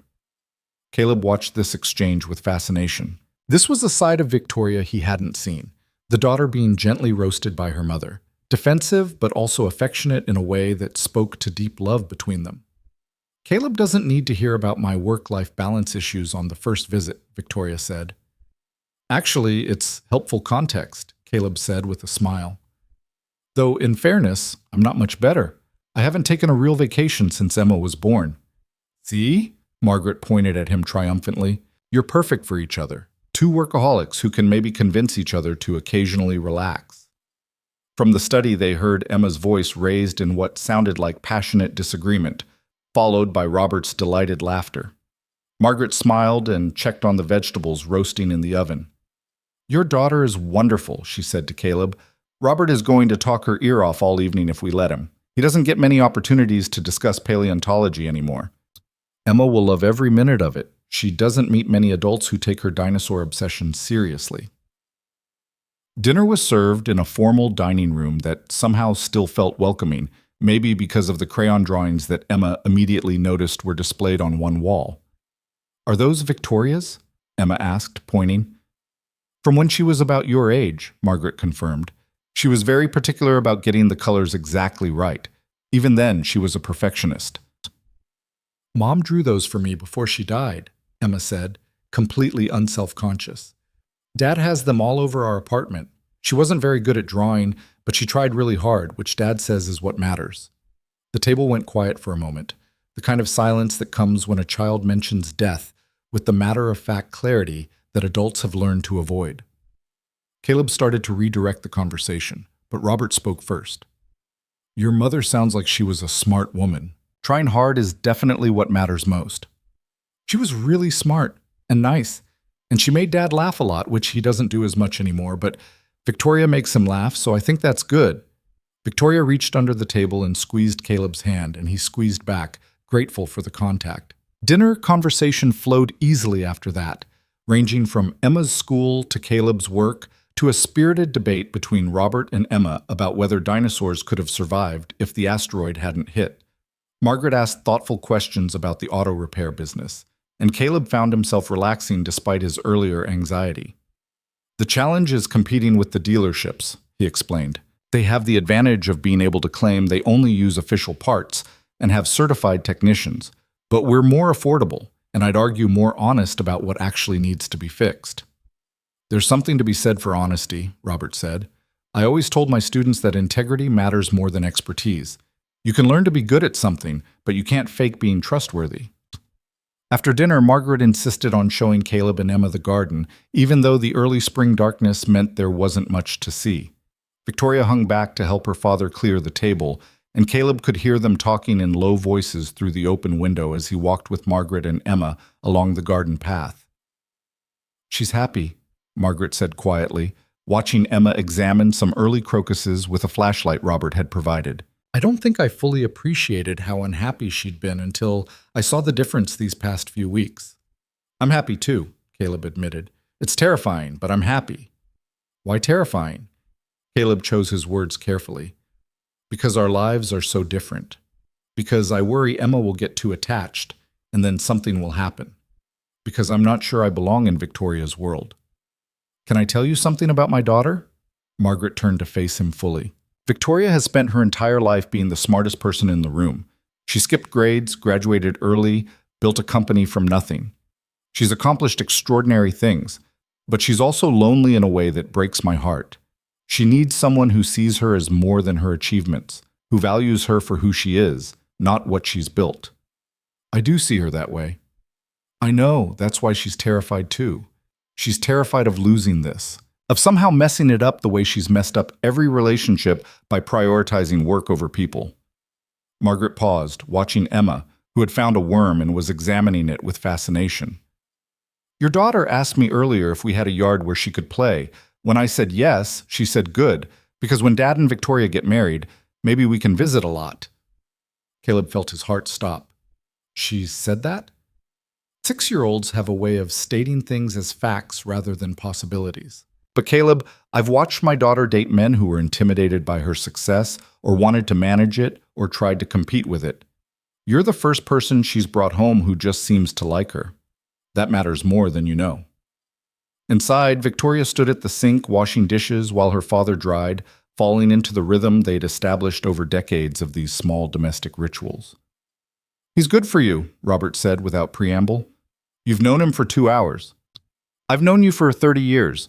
I can tell when you're genuinely happy versus when you're achieving things that should make you happy but don't." Victoria handed him a plate, her hands warm from the dishwater. "I'm scared I'm going to ruin it, that I'll get pulled into work and forget to show up for the important things." "Then don't forget. It's not that simple." "It absolutely is that simple. You've built a company full of capable people. Delegate. Set boundaries. Decide that some things are more important than quarterly earnings." Robert set down the dish towel and turned to face her fully. "Victoria, your mother and I are proud of what you've accomplished. We'll always be proud of you. But we'd trade every dollar of your net worth to see you happy, to see you build a life that includes more than board meetings and product launches." "What if I'm not good at that? At the life part?" "Then you learn, the same way you learned everything else, by trying and failing and trying again." He pulled her into a hug, and Victoria let herself be held, feeling 6 years old and overwhelmed and desperately in need of her father's wisdom. "That man out there with your mother and his daughter, he's not interested in your money or your company. He's interested in you. Don't let fear convince you that's not worth fighting for." When the dishes were done and everyone had reconvened in the living room, Emma was starting to fade, her earlier energy depleted by excitement and a full stomach. She curled up on the couch next to Caleb, her plesiosaur book abandoned on the coffee table. "Did you have fun?" Caleb asked her quietly. "So much fun. Dr. Robert knows everything about prehistoric life. And Mrs. Margaret showed me the garden and said maybe in the summer we could plant flowers together if we visit again. I think we'd like that." Victoria sat on Emma's other side, and Emma immediately leaned into her, trusting in the way children do when they've decided someone is safe. Victoria's arm came around her shoulders naturally, and Caleb caught Margaret's eye across the room. She was smiling with the particular satisfaction of a mother who'd correctly assessed a situation. The drive home was quiet, Emma asleep in the back seat before they'd even reached the highway. Victoria held Caleb's hand in the darkness, their fingers intertwined. "Thank you for coming tonight," she said softly. "I know it was probably overwhelming. Your parents are wonderful. Your dad and Emma could have talked about dinosaurs for 6 more hours. My mom really likes you. How can you tell?" "She used her good china. She only does that for people she wants to impress." Victoria paused, watching the city lights slide past the window. "She also told me while you were in the garden that if I mess this up, she's disowning me and adopting you and Emma instead." Caleb laughed quietly. "No pressure then." "None at all." They pulled up to Caleb's building, and Victoria helped carry a sleepy Emma up the 3 flights of stairs. Inside, Caleb got Emma into her pajamas and into bed with the practiced efficiency of someone who'd done this hundreds of times while partially asleep himself. "Victoria?" Emma mumbled as Caleb tucked her in. "I'm here, sweetie," Victoria said from the doorway. "Can you come to my school's Dinosaur Day next month? I'm doing a presentation on marine reptiles, and it would be really cool if you came." Victoria glanced at Caleb, who nodded. "I would love to come to Dinosaur Day." "Good, because you're basically part of our family now, so you should come to the important stuff." After Emma was asleep, Caleb and Victoria sat on the couch in the dim light from the kitchen, both exhausted but not quite ready for the evening to end. "She called you part of our family," Caleb said. "I heard. Is that okay?" "Is it okay with you? That's a lot of pressure to put on something that's only a few weeks old." Victoria turned to face him, drawing her legs up under her. "Can I tell you what I've learned in the last few weeks?" "Please."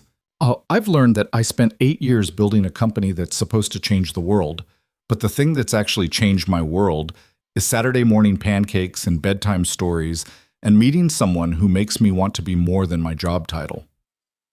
She took his hand, tracing the calluses on his palm from years of mechanical work. "I've learned that wealth doesn't mean anything if you're coming home to an empty apartment every night. That success is hollow if there's no one to share it with. And I've learned that sometimes the bravest thing you can do is let yourself want something that doesn't fit into a business plan." Caleb pulled her closer, and she settled against his chest, fitting there like she'd been designed for that exact space. "I've learned some things too." "Yeah?" "I've learned that I built a life around Emma that was safe and predictable, but it was also small. I convinced myself that small was enough, that asking for more was greedy. But you've shown me that there's room for something bigger, something that scares me, but also makes everything feel more alive. They sat like that for a long while, just breathing together, feeling the weight of what they were building settle around them like a foundation. I have to travel to San Francisco next week, Victoria said eventually. 3 days for a conference I can't get out of. And I was thinking. She paused, nervous in a way that reminded Caleb that she was just as uncertain about all this as he was. What if you and Emma came with me? I know it's a school week, but we could make it educational. The California Academy of Sciences has an incredible natural history museum. Emma would lose her mind over their dinosaur exhibits. You want us to come with you? On a business trip? I want to stop having my work life and my personal life be completely separate. I want to start figuring out how they fit together. Victoria sat up to look at him directly. But if it's too much too soon, I understand. I don't want to push. Caleb thought about Emma's face when she talked about the museum, about the adventure of flying to California, about the message it would send that they were serious about making this work. Let me check with her school. If we can make it work educationally, then yes, I'd love for us to come. Victoria's smile could have powered the city. Yeah? Yeah. Though I'm warning you now, if we're going to San Francisco, Emma's going to insist on seeing the Golden Gate Bridge because she's convinced it's orange and she wants to verify this personally. It's actually international orange, which is different from regular orange. I'll make sure she knows. Of course you know the exact shade. I read the Wikipedia page on it once. I remember everything I read. It's a blessing and a curse. Caleb kissed her, slow and sweet, and felt her melt into him with a small sound of contentment. When they broke apart, Victoria was looking at him with an expression he couldn't quite read. What? He asked. I'm just thinking about how different my life is now than it was 2 months ago. How much better it is. Better how? Better in every way that matters. Better because I have someone to text when something funny happens at work. Better because I have Saturday mornings to look forward to. Better because I get to know Emma and watch her brain work and see the world through her eyes. Better because you make me want to be the kind of person who shows up for Dinosaur Day at elementary school and doesn't cancel Christmas for board meetings. To be fair, your mom is never going to let you live down the Christmas thing. She absolutely is not. She'll bring it up at my wedding. The word hung in the air between them. Wedding. And they both froze, Victoria's eyes going wide with the realization of what she'd just said. I didn't mean, she started. I know. It's way too soon to talk about. I know. But someday, maybe, Caleb kissed her again, cutting off the spiral of anxiety. Someday, maybe. Let's start with San Francisco. Victoria laughed, relief flooding her features. San Francisco, right, one step at a time. She left shortly after that, and Caleb stood at his window watching her car disappear into late-night traffic. His phone buzzed almost immediately with a text from her. Thank you for tonight, for everything. I can't wait for our California adventure. He typed back. Me neither. Emma's going to pack every dinosaur book she owns. I'd expect nothing less. Sleep well, Caleb. You too, Victoria. The weeks that followed fell into a rhythm that felt both new and natural. Victoria started leaving work earlier, showing up at the apartment for dinners that Caleb cooked while Emma did homework at the kitchen table. She attended Emma's school events, sitting in tiny chairs at parent-teacher conferences, and cheering loudly at the spring concert where Emma played 3 notes on a recorder with more enthusiasm than accuracy. The San Francisco trip was everything Victoria had hoped and more. Emma was convinced the plane was basically a dinosaur with metal wings and spent the entire flight explaining to the bemused businessman next to her why pterosaurs weren't actually dinosaurs, but were still very cool. The California Academy of Sciences lived up to the hype, and Victoria spent 4 hours following Emma and Caleb through exhibits while her conference calls waited. On their last night in the city, after Emma had fallen asleep in the hotel room's adjoining bedroom, Caleb and Victoria stood on the balcony looking out at the bay. I made a decision today, Victoria said. What kind of decision? I'm stepping back as CEO. Not completely. I'll stay on as board chair, but I'm hiring someone to run the day-to-day operations, someone who wants to work 80-hour weeks and live for quarterly earnings calls. Caleb turned to face her fully. That's a huge decision. It's the right one. I built the company. I proved I could do it, but I don't want to spend the next 20 years watching Emma grow up through text messages and missing Saturday pancakes because I'm on a conference call with Singapore. She leaned into him, and he wrapped his arms around her from behind. I want a life, Caleb. A real one. With you and Emma and maybe more kids someday, and family dinners and school plays and all the messy, complicated, beautiful things I've been too busy to want before. More kids? Caleb felt his heart skip. Someday, if you want, if we... She trailed off, but they both knew what she meant. If we get married. If we build this life together, if we stop treating this like something temporary and start treating it like forever. I want that, Caleb said quietly. All of it. You and Emma and the messy, complicated, beautiful life. I want Saturday mornings and school plays and someday adding to our family. I want to stop being scared of how different our worlds are and start building a world that's ours. Victoria turned in his arms to face him. Yeah? Yeah. I'm all in, Victoria, completely, terrifyingly all in.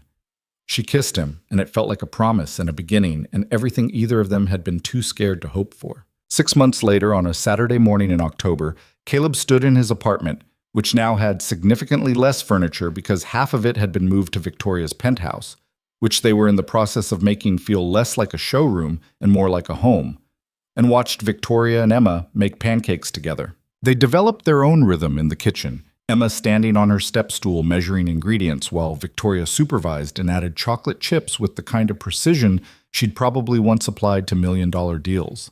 They were arguing about whether dinosaurs would have liked pancakes, Emma insisting that herbivores definitely would have, while Victoria maintained that they wouldn't have had the digestive systems for it. Dad, tell Victoria that Triceratops would have loved pancakes, Emma called. I'm staying out of this one, Caleb said, sipping his coffee and enjoying the show. His phone buzzed with a text from Marcus. Still can't believe you're engaged to a billionaire. Does she have any rich friends? Caleb smiled and typed back. She has a very smart assistant who's single and scary. Want me to set you up? Please no, I value my life. The engagement had happened a month ago, quietly, on a Sunday afternoon in the park, where they'd had their conversation about trying. Victoria had turned to him while Emma was playing and said, I think we should get married. And Caleb had said, I think you're right, and they'd kissed while Emma shrieked, I knew it, from the swings. The ring had come later, Victoria insisting on going to a jeweler together because she wanted Caleb to choose something he'd picked out, not something her money had dictated. They'd settled on a simple band that reminded Caleb of her, elegant and understated and perfect. Pancakes are ready, Emma announced, and they gathered around the small table that had somehow become theirs despite being in Caleb's apartment. Victoria had suggested they live in the penthouse, but Caleb had asked if they could split their time between both places, wanting Emma to maintain some normalcy, and also wanting to prove to himself that their relationship could exist in his world, not just Victoria's. They were still figuring out the logistics, where Emma would go to school, how to blend their lives, what to do about the apartment versus the penthouse. But they were figuring it out together, and that made all the difference. So, Victoria said, pouring syrup with the careful attention she brought to everything, I got a call from the elementary school yesterday. About what? Caleb asked, suspicious of her tone. Apparently they're looking for volunteers for Career Day next month. They asked if I'd be willing to come talk about entrepreneurship and technology. Emma's eyes lit up. Can you do it, please? None of my friends believe me when I tell them my almost mom is a real billionaire. Your almost mom? Victoria's voice caught slightly. Emma shrugged, suddenly shy.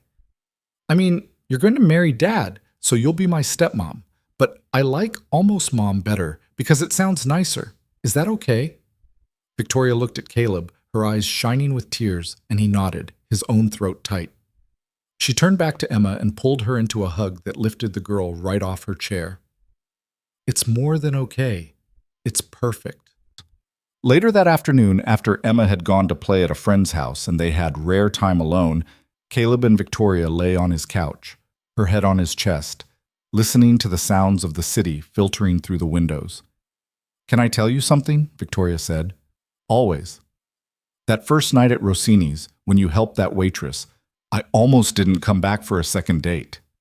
Caleb looked down at her, surprised. Why not?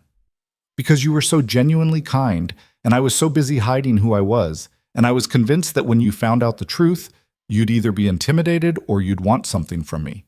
I almost convinced myself it was better to walk away before I got too attached. What changed your mind? You texted me the next morning asking if I wanted to have dinner again, and I thought, I could walk away from this. I could protect myself, or I could take a chance on someone who made me laugh and asked about my favorite books and didn't know or care that I had $1 billion in the bank. So I took the chance. I'm glad you did. Me too. She tilted her head up to kiss him. You know what the best part is? What?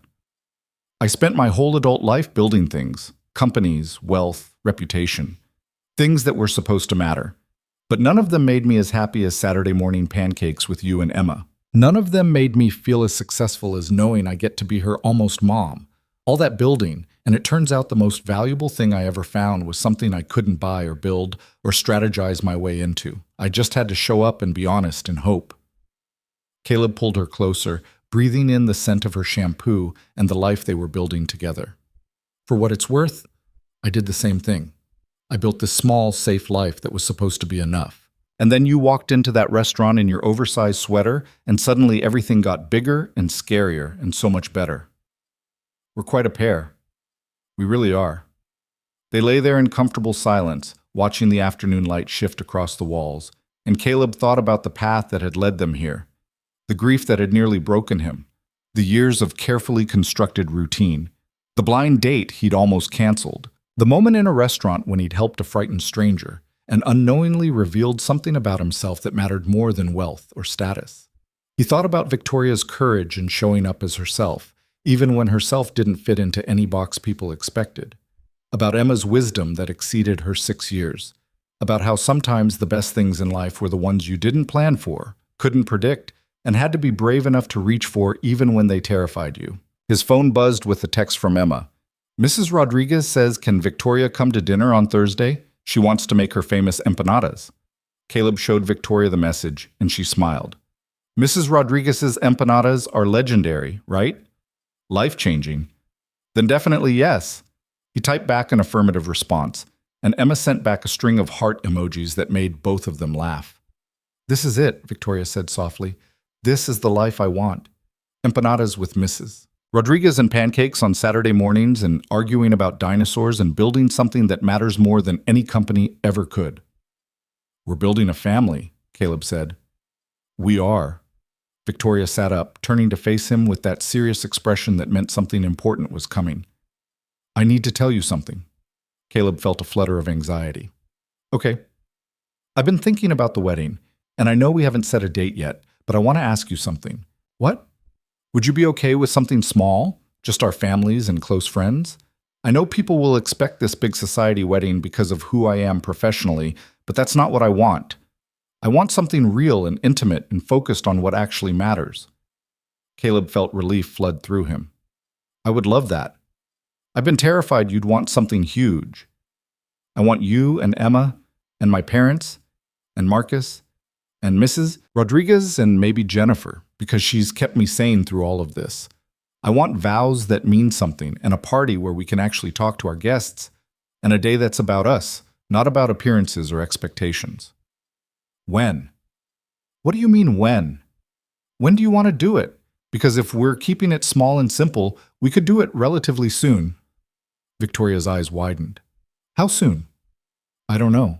Spring. Give us time to plan, but not so much time that we overthink it. Spring, Victoria repeated, testing the word. Like maybe March? March would be perfect. 1 year after we met. She kissed him, and it tasted like promise and pancakes and the beginning of everything they'd been too scared to want until they'd found each other. The months between October and March passed in a blur of planning and merging lives and small moments that became memories. Emma helped pick out flowers for the wedding, insisting on incorporating her favorite purple into the color scheme. Victoria officially stepped down as CEO, and the company didn't collapse, which she admitted surprised her more than it probably should have. Caleb hired another mechanic to help at the shop, giving himself more flexibility to be present for the life he was building. They settled into a routine of splitting time between the apartment and the penthouse, though increasingly the penthouse was becoming home. It had taken months of work to make the sleek space feel livable, but Victoria had been determined, and slowly the polished surfaces had been covered with Emma's artwork and family photos and the comfortable clutter of actual life. On a Saturday in early March, 1 week before the wedding, Victoria woke up in Caleb's arms in what they'd started calling their bedroom, even though technically it was still her penthouse and not yet legally their anything. Emma was asleep down the hall in what had become her room, surrounded by dinosaur models and the books they'd been collecting from museum gift shops across the country. "We're getting married in a week," Victoria said into the quiet morning. "We are," Caleb confirmed, his voice rough with sleep. "Are you nervous?" "Terrified." "You?" "Absolutely, but in the best way." They lay there for a while longer, listening to the city wake up far below them, feeling the weight of the commitment they were about to make settle around them like a blessing. The wedding, when it finally arrived, was everything they'd hoped it would be, small and intimate, held in the garden of Victoria's parents' house with only 20 guests and vows they'd written themselves. Emma stood between them during the ceremony, holding a basket of flowers and beaming with pride. Marcus cried, which he would later deny.